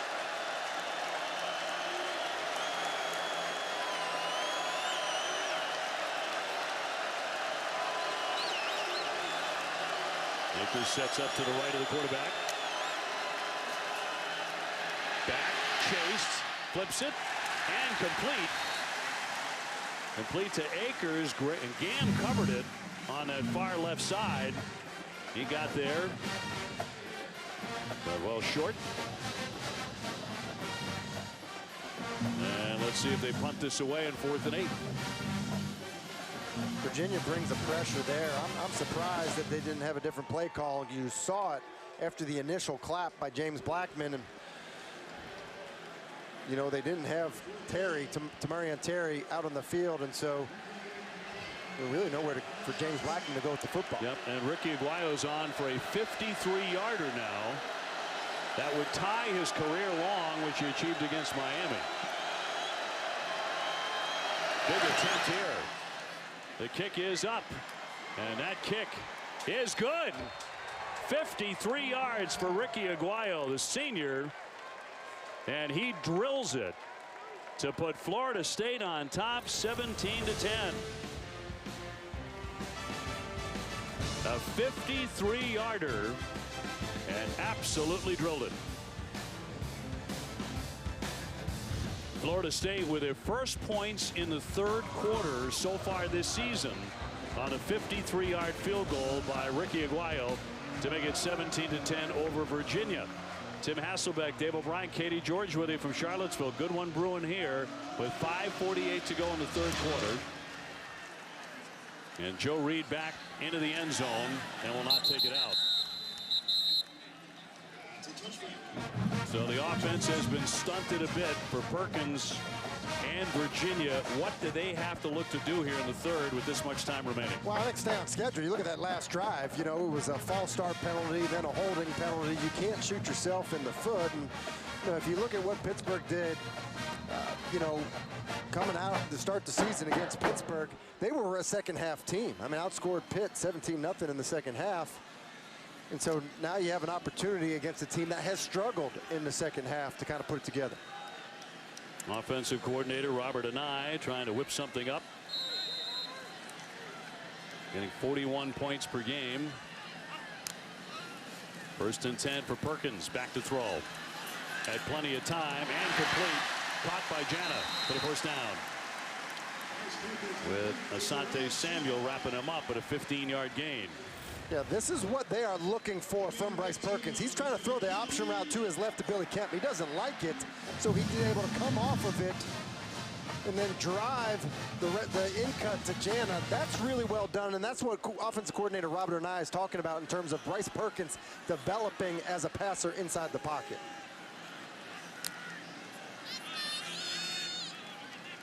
Cowley, the tight end, on the move. He's been a target tonight. And that'll be caught by Dubois. As he is dragged down by Dontavius Jackson. Bringing up 2nd down. 6-yard gain.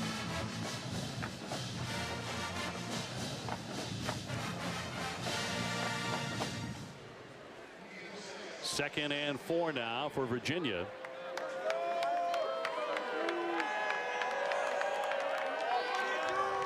Crowd wanting a touchdown to really start to roar. They've been pretty quiet lately.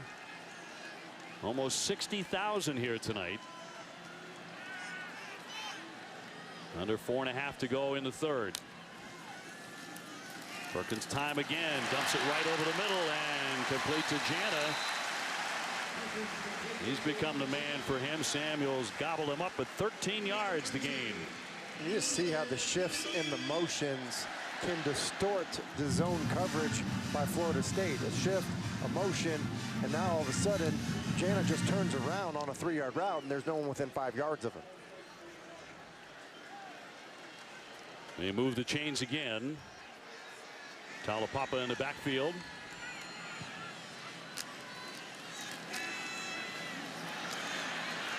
Perkins to his right, throwing on the move and caught. Jana again incomplete. They mentioned Robert and and how about this? When Robert, the offensive coordinator for Virginia, was done playing, he returned home to Hawaii and served as the model for the towering father of surfing statue, Duke Kahanamoku, standing on Waikiki Beach. He was the model for that statue. And as a former offensive lineman, I'm sure he was thrilled to tell everybody that he ever played with that he was the perfect selection to be that model. Very similar to your statue on the hill at Boston College. Very similar. I think that one they have in the janitor's closet. 2nd and 6.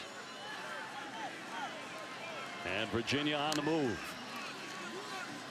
Perkins trying to throw again, short to the sideline, complete to Atkins.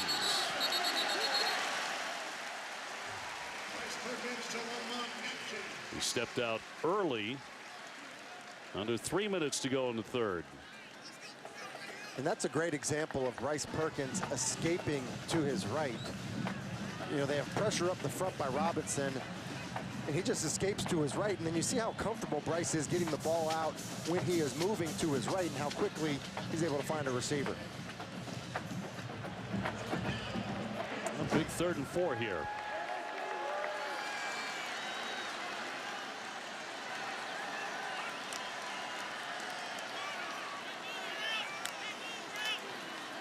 Talapapa with the carry. Trying that left side before he met Robinson. And decision time here. And based on the 3rd down call, I think there was already a decision that they were going to go for it on 4th down,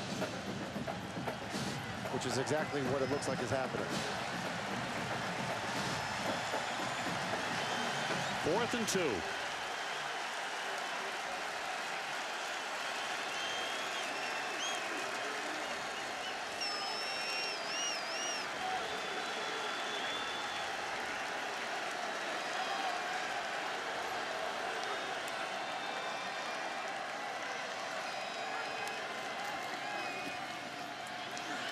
Talapapa again to the left.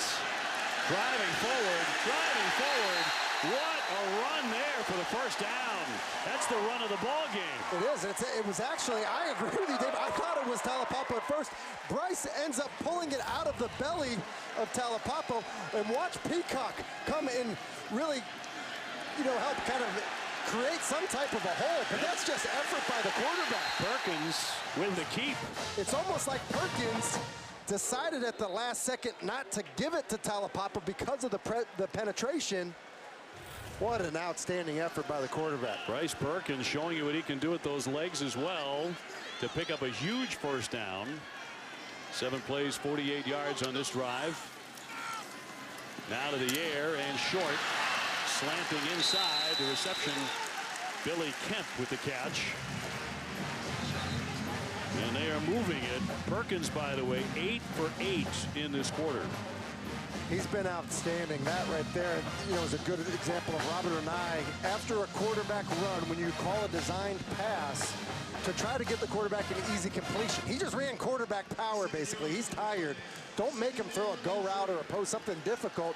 Give him the nice, easy wide receiver screen out to the left. 2nd down and 3.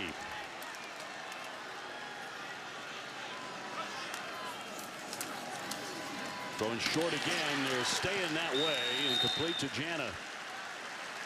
Right over the middle as they pick up another 1st down. It's that same little, you know, design that they had earlier, you know, on 3rd and short. Basically, Jana just hooking up at about 3 yards, finding that soft spot in the zone. He obviously has a good feel for it, and Bryce finding it. Jana key on this drive. 4 receptions, 36 yards, averaging 9 yards per catch. And that's the end of the quarter. End of the 3rd, and Florida State with a 17-10 lead on Virginia, but the Cavaliers are driving as we move on to the 4th here in Charlottesville, Virginia on a Saturday night.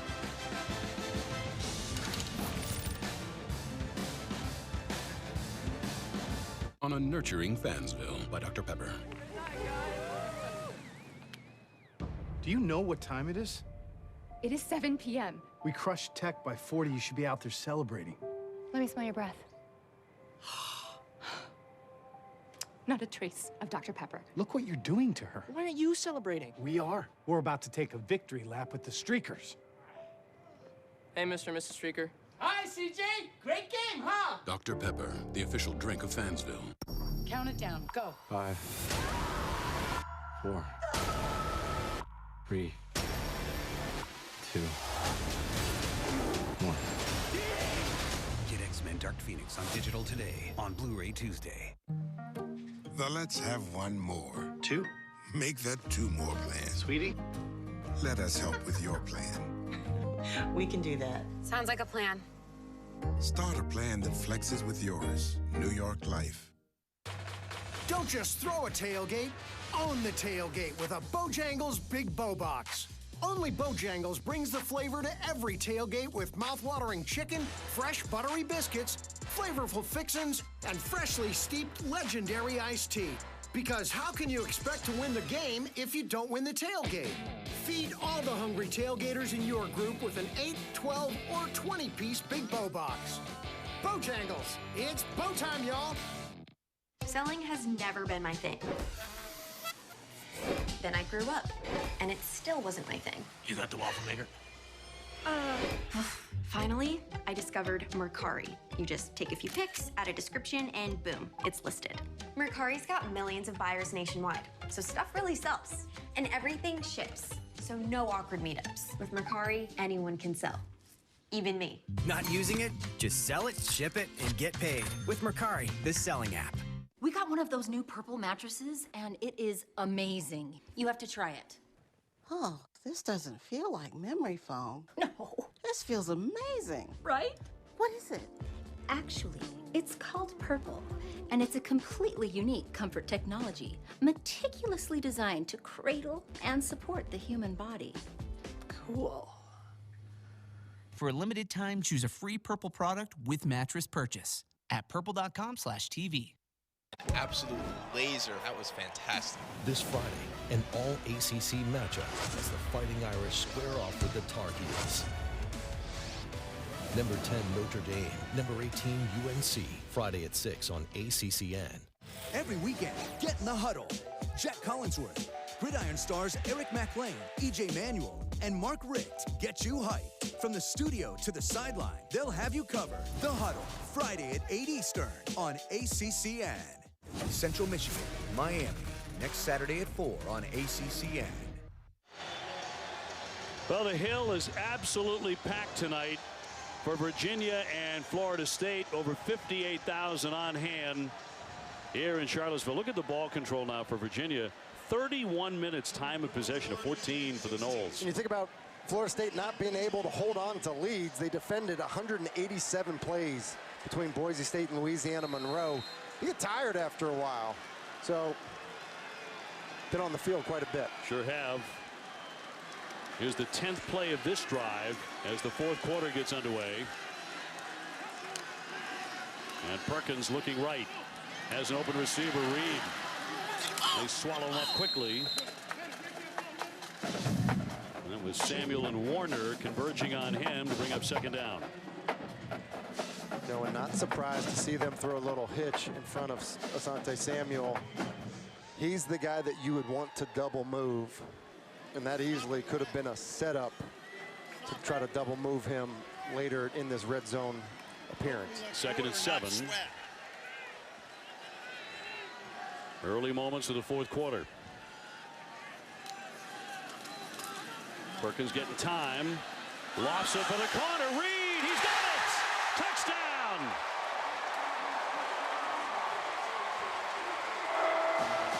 The Cavaliers strike to pull within 1.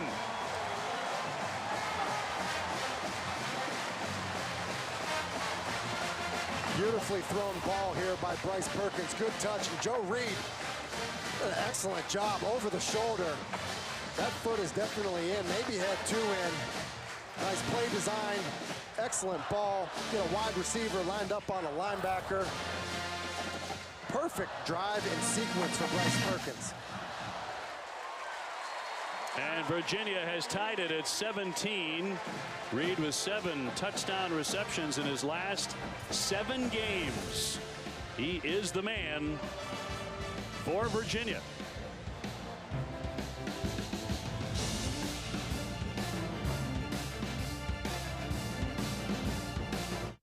I told him I'd only go there with him.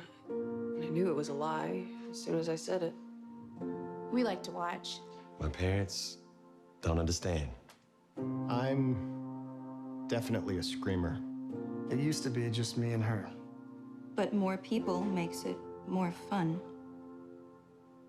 Football at Hooters. All the games, all season. Crazy good wings, ice cold beer, and the best fans on the planet.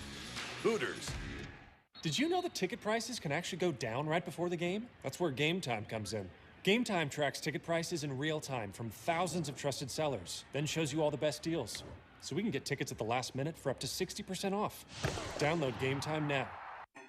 I see what's possible instead of what's here. Others see cracked concrete, run-down courts. I see a way to bring pride back to communities. That's why I made Project Backboard and a site with GoDaddy. How will you make your mark? Make the world you want. We're going to have a completely different persona. People are going to doubt us and underestimate us. We have a ton of new people. We're still the same team. We're still Notre Dame. All access with Notre Dame women's basketball. Sunday, September 29th on ACCN.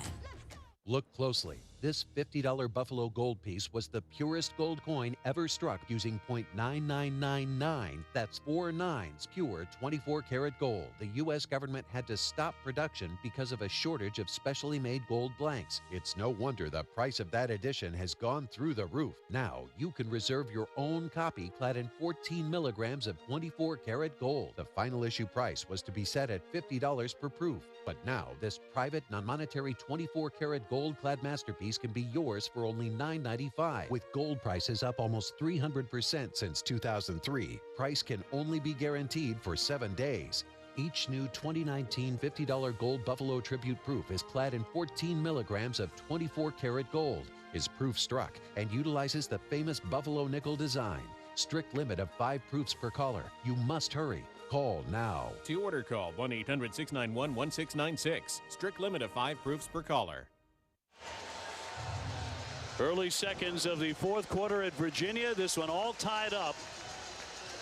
The Who's 17 and Florida State 17 on the ACC network. Tim Hasselbeck, Dave O'Brien, Katie George with you. And how about the drive by Bryce Perkins? 9 for 9 on that drive, 67 yards. And Tim, a huge 4th down conversion with the football in his hands rushing. The definition of putting a team on your back. Now look at our New York Life drive recap. You see what happens here. It's a great play design. Callie, the tight end, is lined up. He's going to motion inside. Because there was a corner outside that follows him, it tells the quarterback that you are going to get zone coverage. And so when you freeze it here, what you get is a post wheel combination, which is a perfect play design, because what you'll see happen is you get the best wide receiver for Virginia, Joe Reed, on a 240-pound linebacker, Leonard Warner, and that is a matchup that favors Virginia every single time. So the Noles trying to answer behind James Blackman. And keep in mind that DJ Matthews is suspended for this game. He's been one of his top targets, if not his #1 receiver so far this season. He's not here tonight. 1st and 10. 4 men wide left.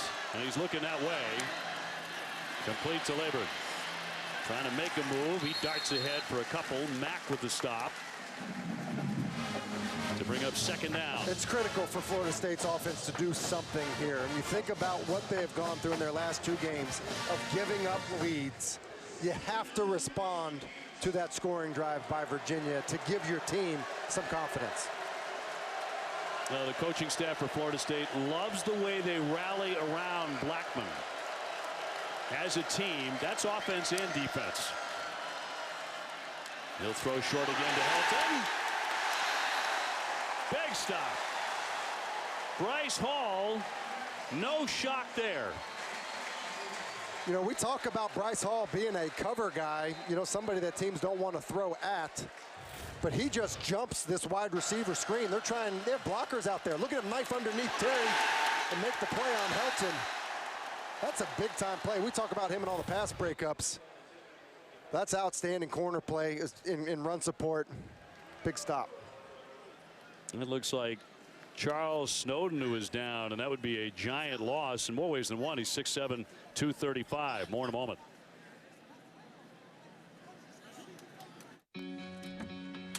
Looks like you're not sleeping well. How did you know?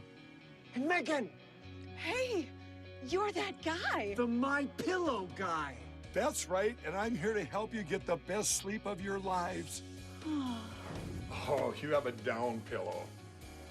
Here's the problem with down pillows. You lay there, you feel comfortable, and guess what? It goes down, and you got one bent neck. So this pillow's no good, and I see you sleeping on memory foam. Right. I'll show you what's wrong with that idea. Okay. Sleep's all about too high or too low, and I'm going to show you where your comfort level would be. So, you know, that feels better. Right, that's better, but I'm not going to sit and hold this all day. So every morning you're getting up like, you know, it's not good. Just like all of you out there, I had problems sleeping. That's why I invented My Pillow. My patented fill adjusts to your exact individual needs and helps keep your neck aligned. My Pillow will hold its shape all night long for the best sleep of your life. Take advantage of my 2-pack special. Use the promo code and get 2 My Pillows for just $69.98. That's only $34.99 a pillow. Call or go online now. It feels great to wake up in the morning and feel well rested. It's shocking to me that a pillow could make this big of a difference in my life. I make all my pillows in my home state of Minnesota, and I back them with my 60-day money-back guarantee. My Pillow has a 10-year warranty, and it's machine washable and dryable.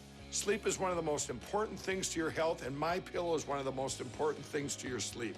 Call or go to MyPillow.com to take advantage of Mike's 2-pack special. Use the promo code and Mike will send you 2 MyPillow premiums for just $69.98. That's only $34.99 a pillow. Don't delay. Order now. You're sleeping better. Much better. I knew you would. For the best night's sleep in the whole wide world, visit MyPillow.com. ACC Network Primetime Football is presented by Geico. 15 minutes could save you 15% or more on car insurance. Virginia's outstanding linebacker, Charles Snowden, did come off, walked off under his own power. This one tied up 17-17. Tim, this is where Florida State has been falling apart this season. And it's not where they want to be either, Dave. It's 3rd and 10. You're backed up. The student section is right behind you. It's noisy. They want to use tempo. Now they're coming out of a stoppage of play on 3rd and long. Blackman dropping back. Looking downfield, throws over the center, and a spectacular effort by Terry to hang on to the football and get the first down. What a catch. 17 yards. That's an incredible catch. It's a great throw into a tight window. Virginia's actually trying to double Terry on the play. They're rolling coverage to him. And great courage going over the middle of the field. McKinney right down the middle. He is loose, still on his feet. A giant gain for the Seminoles. And they're not buckling here. Here they come, Snyder. Finally with a tackle, they pick up 30.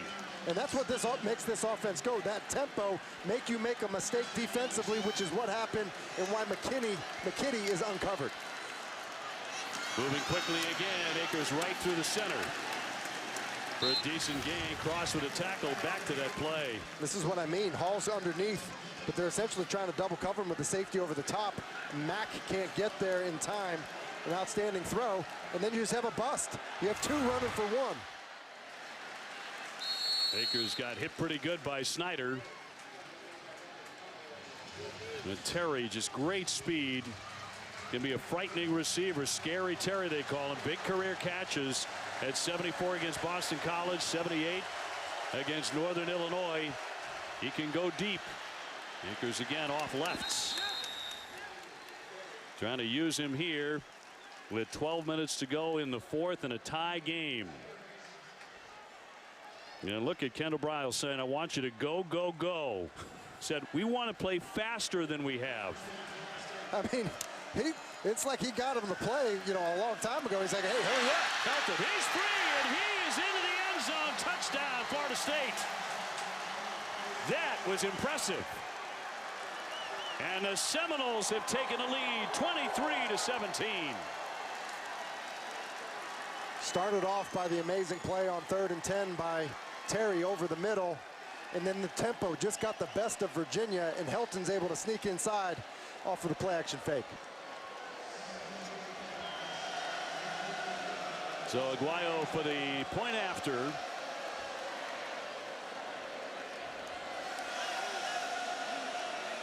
To make it 24-17 and put the pressure on the Cavaliers in a big way as he will drill it. 24-17 Seminoles.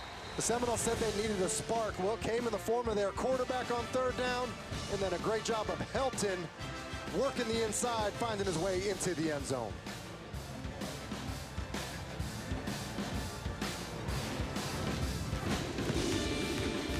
Blackman even more popular with his teammates as he ties an FSU record with a 3rd touchdown pass in a 5th consecutive start. And he has just put the Seminoles in front 24-17. So a huge drive for the Noles on the road against a number 25 ranked opponent. And now time once again for Virginia to answer on their home field. Reed back in the end zone. That'll sail right over his head.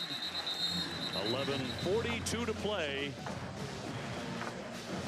Bryce Perkins now, the senior from Queen Creek, Arizona. You look at those second half stats. 11 for 11 in the second half. Just got done talking about James Blackman and the drive he put together. It's hard to beat, Dave. Good quarterback play late in a football game. Seems like we're getting it here. I'm excited about it. Now both teams able to provide that. Guys who don't get sacked. You know, they're so elusive.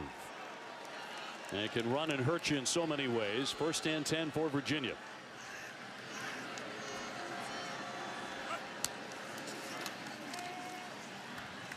That'll be caught by Jana, who's a big man in their last drive. Wrapped up by Warner for the stop. To bring up 2nd down and 1. So Talapapa in at running back.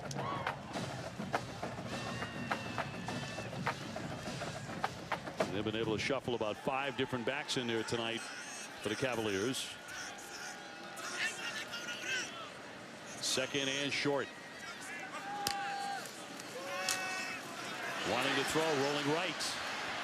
They give chase, putting pressure on him, but that'll be caught. Jana again. And he'll pick up the 1st. I said it on the previous drive that they were trying to set up a double move on Asante Samuel. On the 1st down play, they throw a slant in front of him. Then they try to double move him outside here, and Jana has him. You see it, little slant and go. He's got him. But Bryce Perkins is forced, he's got a little bit of pressure. He's forced outside the pocket. They eventually get it to him. There's a chance for that to be a really big play, if not for the pressure on the quarterback by Florida State. Picked up 12 yards. And the snap once again. Perkins will have to move. Heading for that sideline. He'll step out. Around the 50. Warner giving chase. And a gain of 3 yards on that play.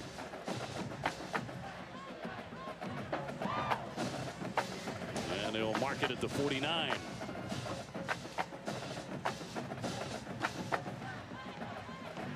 So under 10 minutes to go. Florida State ahead 24-17.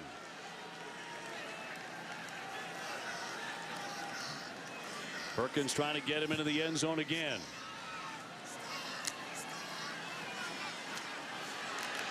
Pressure on him, and he fires incomplete. Intended for Joe Reed. And a flag. Flag came in late. And let's see what this is all about. 9:39 remaining in the 4th quarter.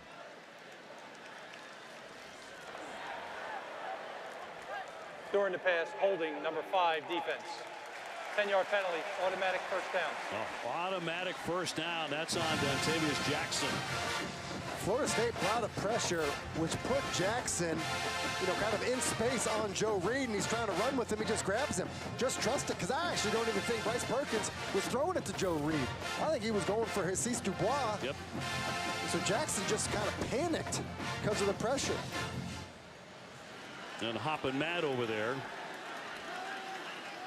Taulapapa in at the back. Look at the penalties. 1st and 10. To the middle again and complete. That's Dubois. Good hands. 7-yard gain. Taylor with the tackle. Robert and I talking about this wide receiver group. He basically said, look, we don't have a star. The strength of our wide receivers is the group. It's the unit of them. And you think about what's happened tonight. It's been Jana. It's been Dubois. It's been Joe Reed. Just working little zones, finding spots, to get open. And Perkins is doing a nice job of finding them. Yeah, nothing real deep yet. At least not yet. But you're right. They can go 7, 8, 9 deep at wide receiver. 2nd and 3. He'll throw again to the sideline. And complete to Dubois. Actually, Chapman, or did he drop it?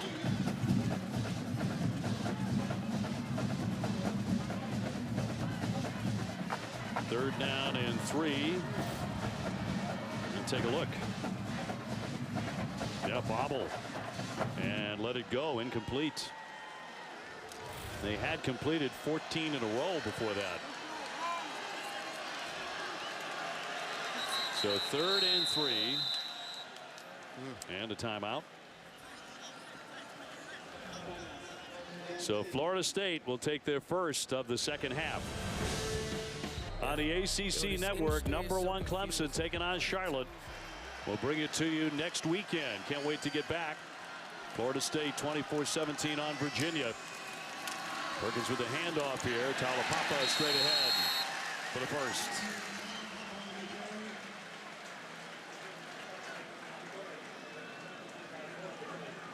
So Virginia to move the sticks.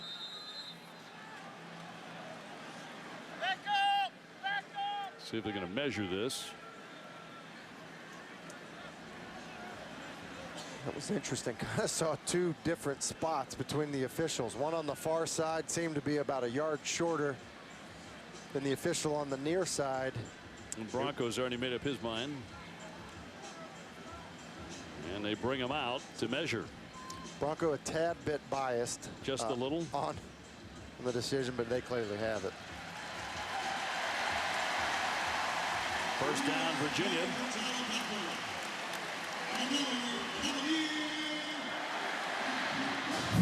With 8:37 to go, this drive so far, 6 plays, 44 yards. They are way ahead on time of possession tonight.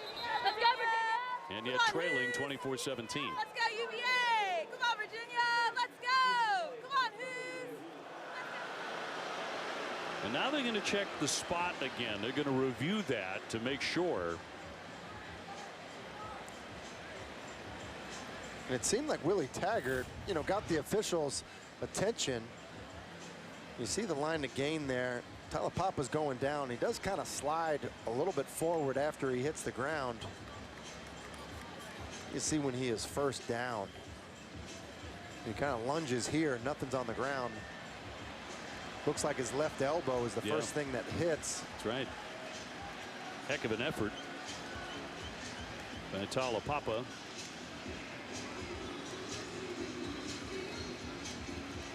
So they are reviewing the spot after measuring and seeing a first down initially. The ruling on the field is a first down. Even if they don't overturn this, think about the break that this is for Florida State. They've been on the field a lot. This is a gas group and a group that has been tired in other games. After further review, the ruling on the field stands as called. First down. But essentially a chance to catch your breath, regroup as a defensive unit. You think about it, you get a guy like Robinson who's playing even more snaps because of the injury to Kane Doe. Joshua Kando injured earlier tonight, the 6'7", 260-pound junior at the right defensive end. So it is a first down, 1st and 10. And Virginia continues the drive. Behind Bryce Perkins. Looking right again. Into the flat. Reed. It opens up for him a bit. Scampers away from a tackler. And he goes for a first down.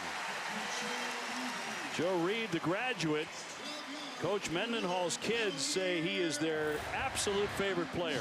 This is basically a sweep. You throw it out to Joe Reed. Look at Talapapa, the tailback, the block on Asante Samuel. Look at Jana, the block on an outside linebacker. The willingness to block on the perimeter by guys that are ball carriers is really what allowed that play to work. 7 receptions, 75 yards for Reed. He's a big play guy. 1st and 10 again for Virginia. And nothing on the run as they stack him up. And the flag.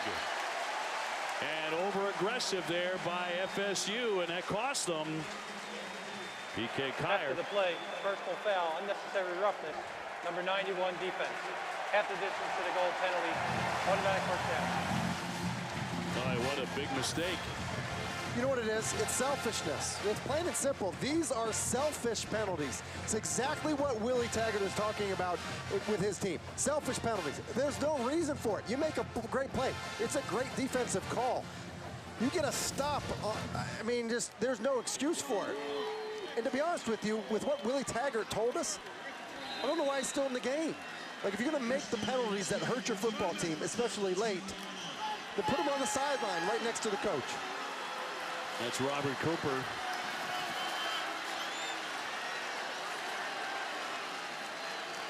First and 10, half the distance to the goal line with that penalty.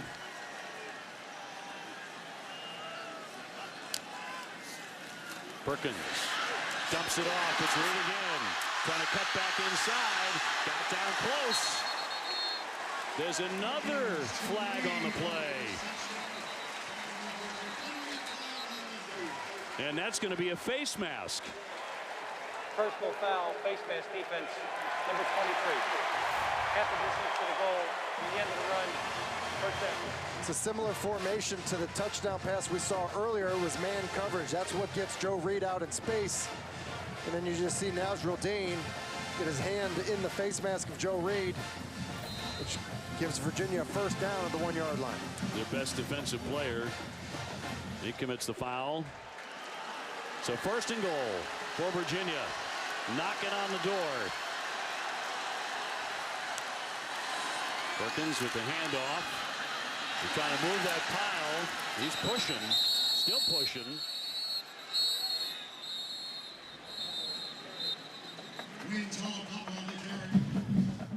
Talapapa on the carry. Take a look from the side. They're trying to run behind Peacock 27. Talapapa gets stood up by Robinson, but look at Perkins. He's like, look, I know I'm a quarterback, but I'm kind of a different quarterback. Let me help out any way I can. Robinson down for FSU. With 6:15 to go, Janarius Robinson.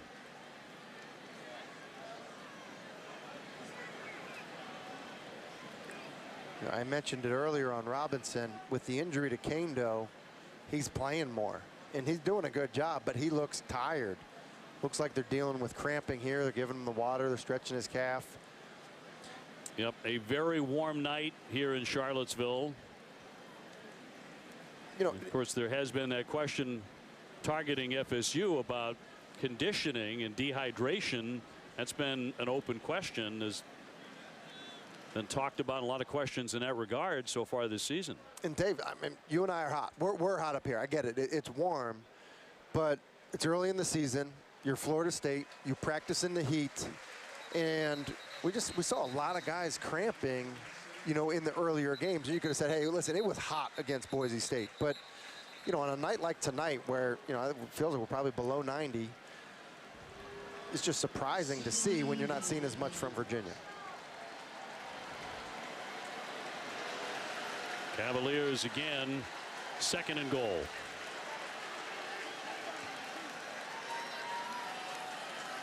So a half-yard to go. Atkins and Talapapa are the running backs along with Perkins.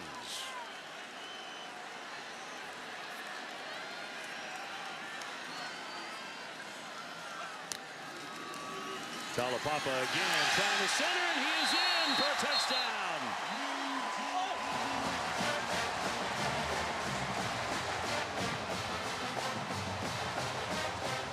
Flag on the play.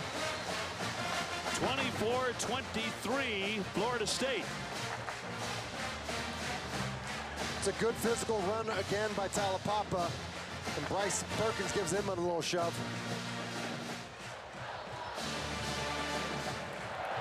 After the score, dead ball, personal foul, unnecessary roughness, number 21 defense. That 15-yard penalty will be enforced on the kickoff. Is Wilson. I mean, I almost don't even have words, Dave. I mean, it literally has been the thing that has cost the team wins. They have talked about it as being selfish penalties. Marvin Wilson, they think of him as a leader. They talk about the effort that he plays with practice. He missed it. He missed it. Delaney missed it. Florida State clinging to a one-point lead with 6 minutes to go. Ryan Delaney missed the point after. This is a brutal mistake. It's not the pressure up front. He just pushes it. And all that momentum that Virginia seemed to have, we'll see if they can hold on to it. Junior Brian Delaney had never missed an extra point in his career. He was 37 for 37 before he shanked that one. And isn't that amazing? If Florida State hangs on to win the game, that'll make their last 2 victories courtesy of a missed PAT. Incredible. And a short kick. Gavin will haul that in. Let's get down to Katie. Guys, Florida State has been playing fast all night, but expect them to play even faster. Offensive coordinator Kendall Briles talked with the offensive line, but especially center Bavion Johnson. He said you need to be snapping the ball quicker. If I can see Virginia's DBs communicating in between snaps, we're not going fast enough. I don't want to see any communication between Virginia's defense in this next drive. All right, Katie, thank you very much. Well, so far, they've been able to survive some of these, what would be devastating penalties. There were 3 personal fouls on that drive alone. And they give up the touchdown. It's just a missed extra point that really allows them to survive it. But if you're Willie Taggart, you're thankful that that happened. But you need to be talking to your defense, saying, listen, we get back out there in that situation, we need to have a little more poise. 6 minutes to go. Blackman looking for a receiver here. They'll get it to Wilson. And he pays the price there. Nick Grant came up to say hello. You would think these last 6 minutes are tailor-made for Cam Akers. You would think so. And it's strange to see sometimes the pace continue to be so fast. Quarterback to keep it. He takes a pop. Mack smacked him. I mean, listen, we're not yet in 4-minute offense territory, but the reality is this: you're holding on to a 1-point lead. I get it that your identity is going fast, but the clock running is your friend. Sure. Speeding up and giving Virginia, who doesn't move fast, 5 minutes with the football is I don't know whether that's what you want to do. 3rd and 6. Harrison in motion. To the center again, and incomplete. He tried to get it to McKitty, but underthrown. 5 minutes to go. That's exactly what I'm saying. There's 5 minutes. You know, James Blackman doesn't like it to his left. He comes off of it. He's trying to hit McKitty. He just doesn't set his feet. Doesn't give him a good football. He has him wide open for the first down. But now, because of their tempo, there's 5 minutes. Yeah. You know, if Virginia has the ball, I mean, he kind of takes the pressure out of it rather than giving them the football back inside 2 minutes or forcing them to take some of their timeouts. Also stops the clock. That's the problem with these tempo offenses. I mean, just plain and simple, that is the problem with it. Kemp back at the 30. And a knuckler. Fair catch. He'll catch this one cleanly. He's had a little trouble with that tonight. But Virginia, 1st and 10. Perkins back to work.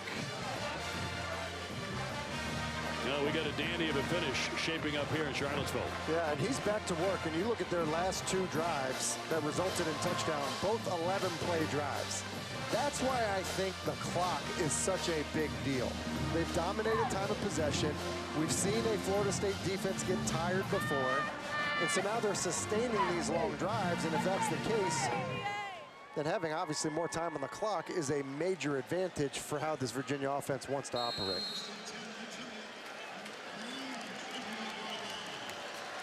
Look at that time of possession. Nearly 37.5 minutes tonight for Virginia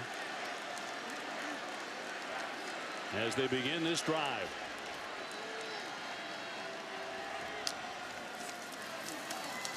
Handoff for Reed. He goes right. He finds a hole. Still up. Finally, they drag him down in midfield.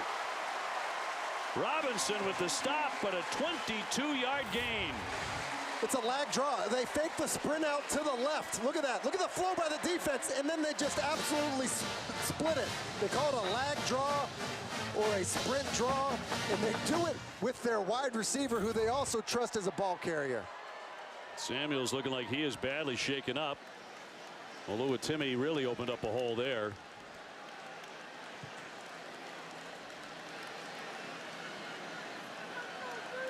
On a big gain for the Cavaliers. 24-23 Florida State. 4:45 remaining. And from the 50. And with Samuels out, you now have a true freshman up at corner that hasn't played a lot of football. Yeah, Ronaldo Green. We'll see if they try to exploit him here. Perkins. They flush him out on the loose. Lobbing that one out of play. To bring up 2nd down and 10. That's one of those plays that, you know, in the stat sheet, that type of stuff doesn't show up. But, you know, you basically have a whiff by Glazer, the right guard. That should be a, you know, a sack for a 10-yard loss, and the quarterback gets you back into 2nd and 10 because he's able to escape it. Not many sacks tonight.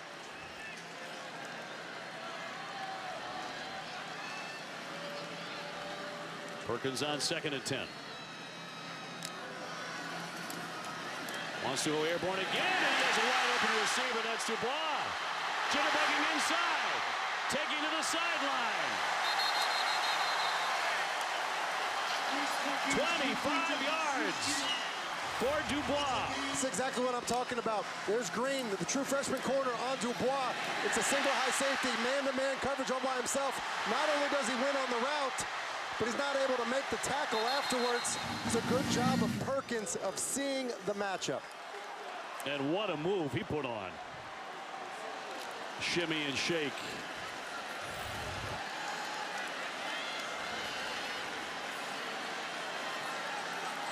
His 7th reception tonight. Perkins has so many big targets at wideout. They've got the crowd alive here in Charlottesville. Incomplete, and the flag as well. The flags keep coming. Almost exclusively to penalize Florida State tonight. Personal foul, targeting, number 36 defense. After this is for the goal penalty, automatic first down. Play is under further review. That was on Ronaldo Green. It's the player that we were talking about, true freshman. And, you know, we're going to look at targeting. And to me, this has the elements of targeting. It's a defenseless player. The ball's high. Yep, he's in a defenseless position. And it's in an attacking manner by Green. And I'm not saying it's easy for these defensive backs. You know, the ball's in the air. You're not sure if the guy's going to catch it. You're trying to come up and run support. But he's up high. That's helmet-to-helmet contact. To me, that ends up being the definition of it. And you look at Robinson on the bottom of the screen, hands on top of his head. He knows it. Immediately. And so you think about this now. Stanford Samuels leaves the game. You're playing true freshman Renardo Green. From what I have just seen, we would expect this targeting to be upheld. And that means a player ejected. After further review, the ruling on the field is confirmed. Targeting. Number 36 is disqualified. So now if you're Florida State, what you now have is yet another penalty in a critical drive situation. But now you've also gone deeper into your secondary, and so Isaiah Bolden now comes into the game. So for all intents and purposes, you're down to your third corner opposite Asante Samuel. This is ridiculous. 5 personal fouls in 1 quarter, in the 4th quarter. And that's what Willie Taggart is calling selfish penalties. Well, Florida State certainly shooting themselves in the foot with all the penalties. 1st and goal after the targeting. Taulapapa straight ahead. Oh, man, he got all the way down near the goal line on a terrific drive.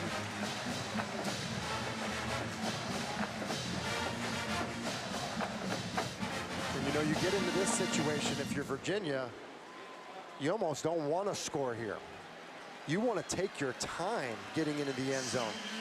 You know, I think there are some people that would say, hey, listen, we're okay if we don't score at all and we end up kicking a field goal, you know, with very little time left. The problem ends up being is you have a field goal kicker that just missed an extra point, so I think punching it in certainly becomes the point of emphasis here for Virginia's offense. FSU does have 2 timeouts remaining. Perkins with the handoff. Will jump into the end zone. Taulapapa. Now you think they go for 2 here. I think you have to. 29-24. 3 touchdowns for Taulapapa.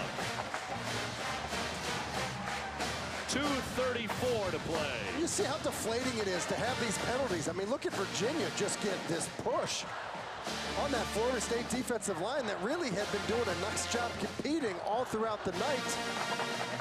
But when you're just marching down the field with penalties, it's demoralizing to your defense. So Virginia to go for the 2-point conversion. They missed a extra point just moments ago, but they punch it into the end zone with some help from the Seminoles and those penalties. And here's Perkins trying to step up, now dancing around, looking, still on the move, crossing the 10, trying to step it inside, and he does for the touchdown. He just danced his way in. 2-point conversion. 31-24. What an amazing play by Bryce Perkins. We were told multiple times, meeting with these Virginia coaches, this is a program of will before skill. And the truth is, there is plenty of skill in Bryce Perkins' game. But this is willing yourself into the end zone. Doesn't like it, front side escapes out to his right.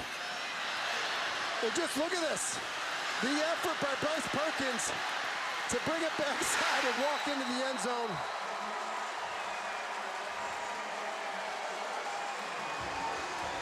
Well, that's about the prettiest 2-point conversion you're going to see. And Florida State defenders looking like they are running in sand.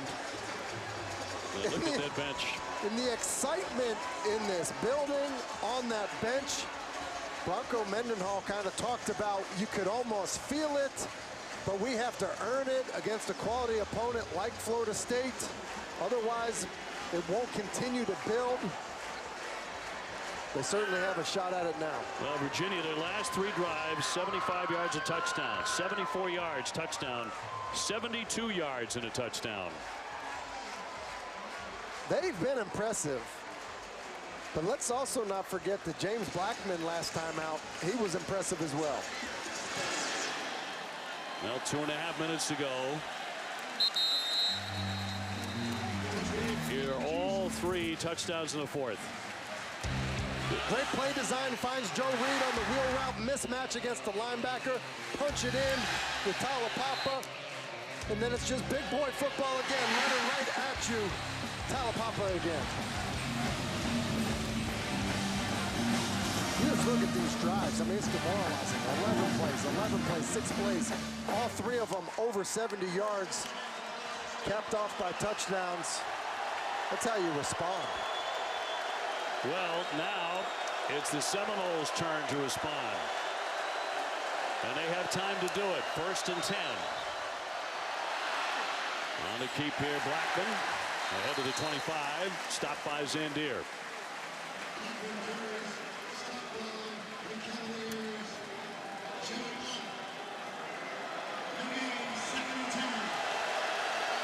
And they're going to keep up with this tempo. On the throw, it's tipped, and it goes incomplete. Pass interrupted. 2:08 to go. That's the 6'7" Snowden getting his arms up. Gets the ball batted in the air. And that's why when you see at the end of the play, look at that. Every bit of 6'7", and that's why Hall's making contact with Terry, but it's not pass interference because the ball is tipped, which allows the offender to make contact with the receiver. The fake, and they swallow him up. He's not going anywhere. Noah Taylor on the attack.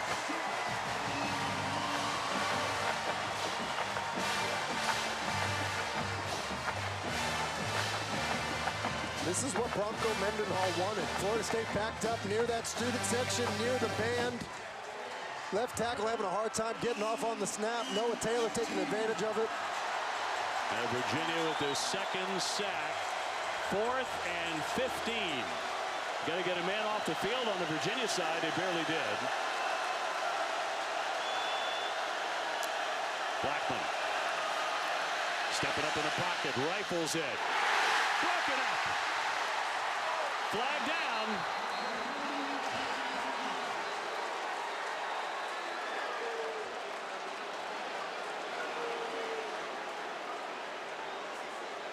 Pass 1:21 to go. interference defense number 1. 15-yard penalty. Automatic first down.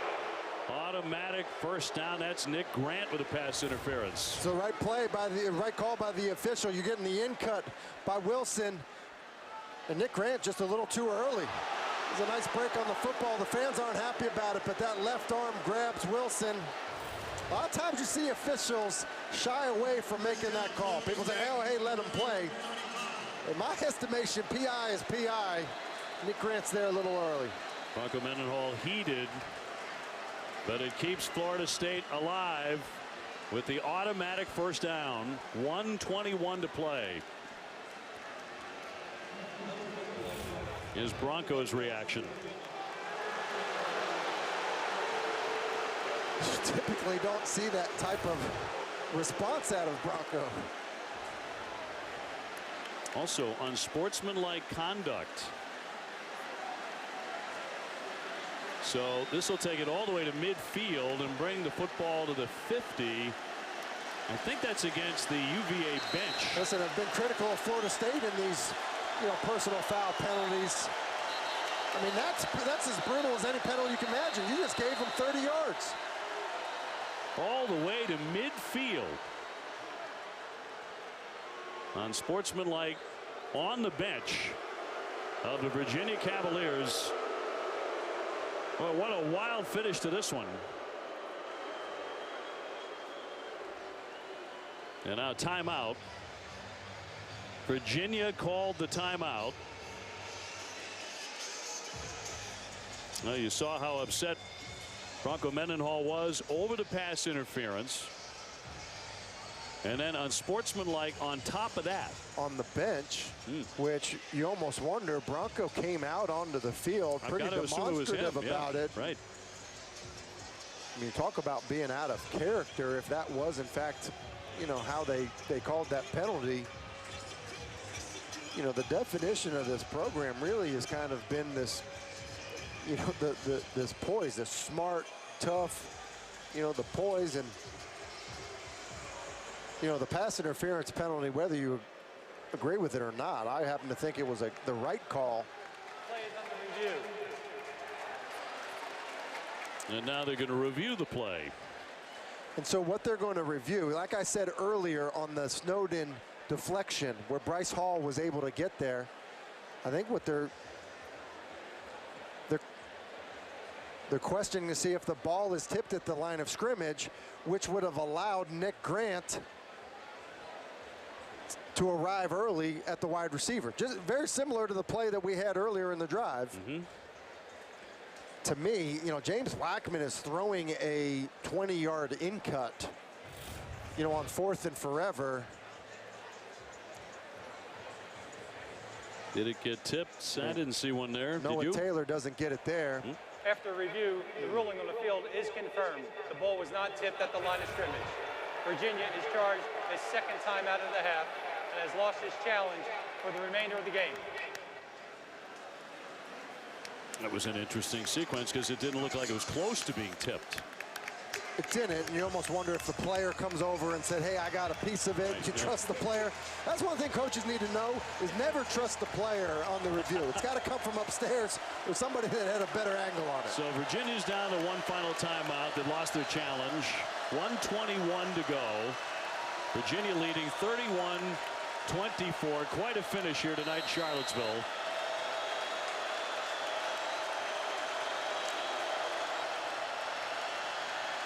Blackman throwing long. He's got a receiver, but he overthrows Terry. This is one that's going to make James Blackman 6. It's a double move by Terry on Bryce Hall, and he is wide open. He is wide open. He's down on the screen. It's just going to be a double move, and look at Hall just absolutely jump it. Play action right there. Boom, the aggressive, and it's a walk-in touchdown if James Blackman will just put it on him. 1:15 to go.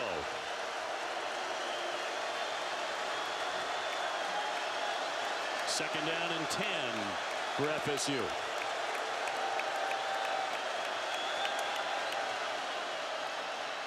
Akers has it, some room to run, and then he gets swallowed up. Stopped by Noah Taylor. He'll set up third down. Florida State will take a timeout here. Their second charge timeout of the half. 30-second timeout. Oh, what a way to wrap this one up tonight, and not quite over yet, but I'll tell you what, penalties have played a very active role in it, Tim. A huge role in the game, and it's really, you know, it's really hurt Florida State. At the same time, Virginia has made similar mistakes, which has allowed Florida State to be back in this thing. And you look at it there, you know, coming off of a situation where you have a touchdown. James Blackman just missed Terry for a touchdown. You call a timeout after a run play, you settle the quarterback down, and you assess the situation with him. So that's what Kendall Briles is doing right now, explaining the timeout situation, explaining what the plan is, but basically you have 1 minute, 9 seconds left to try to get into the end zone. Bryce Perkins on the other side, hoping to be celebrating after 1 minute 9 finally runs off that clock.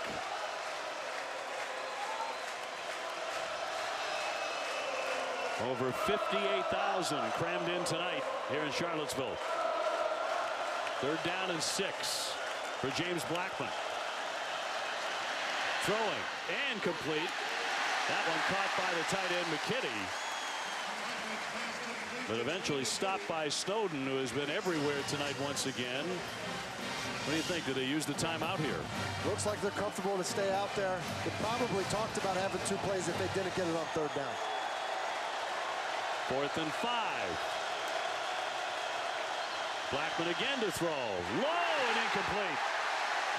Intended for McKinney. A flag is down. Is this a late hit on the quarterback? Personal foul. Roughing the passer defense. Yes. Number 4. Contact to the head area of the quarterback. 15-yard penalty First down. Now it's Virginia committing the critical penalties. Yeah, and this one, you know, to a lot of people isn't going to look bad, but you can't do it. You know, Mack is rushing the quarterback. He's a free blitzer. He goes up to get his hands up, and then because he jumps, he ends up making contact with the head of the quarterback. Whether you like it or not, those are the rules in today's game. It's the right call by the official, and it extends this drive. At the 30, automatic first down, 1st and 10. Blackman looking left. Caught by Wilson. He's still up, still trying to churn before he's finally taken down. 28 seconds to go. 2nd down and 7.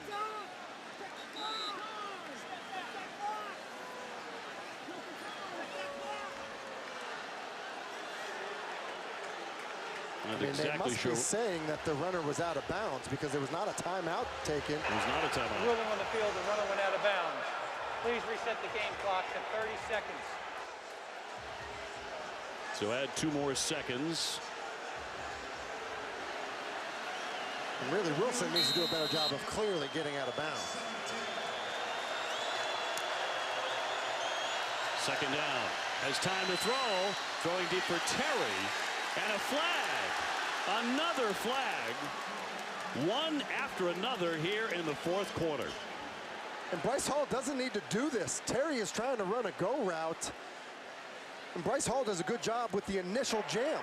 Pass interference defense, number 34. Automatic first down. It's starting to look like the Florida-Miami game. It is, but you see what happens there. Bryce Hall does a great job with the initial jam. He stabs him. And Terry, who wanted to take an outside release, ends up trying to slip it back inside. Because of that angle, it was going to be a hard throw for James Blackman, but Hall just panicked and grabbed Terry. Look at that. Every penalty Virginia has committed in this quarter has resulted in a 1st down on this drive.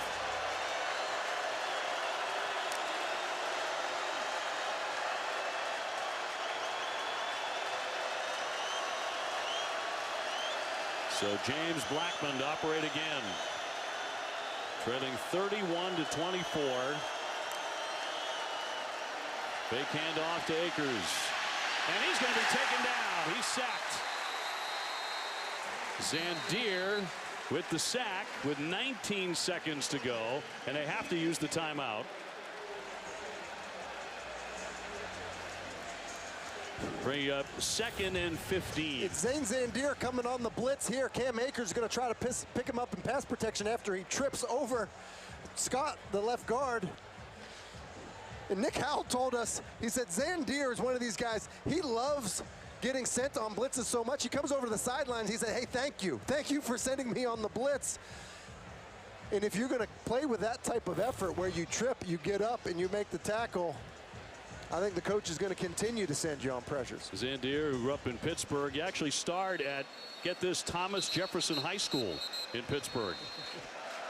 And winds up in the land of Jefferson playing for Virginia. They want to celebrate here tonight against Florida State, but the Seminoles still have life with 19 seconds to play. 2nd and 15 for James Blackman.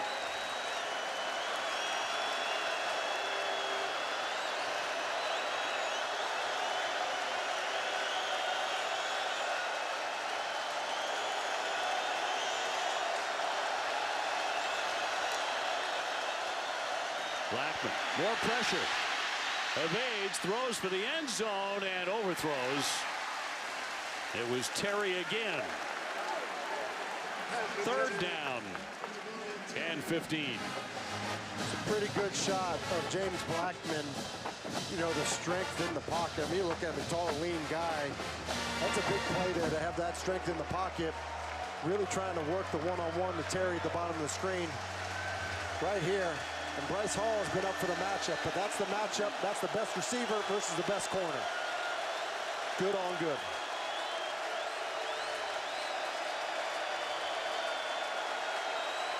"13 seconds to go. He'll throw again under pressure. And it's caught. Caught by Helton, dragged down. Time down to 4 seconds. Got to spike it here. You got to get set. Well, let's see. 1 second. Got it off. Akers denied. Virginia rushing the field. Virginia has won it 31-24.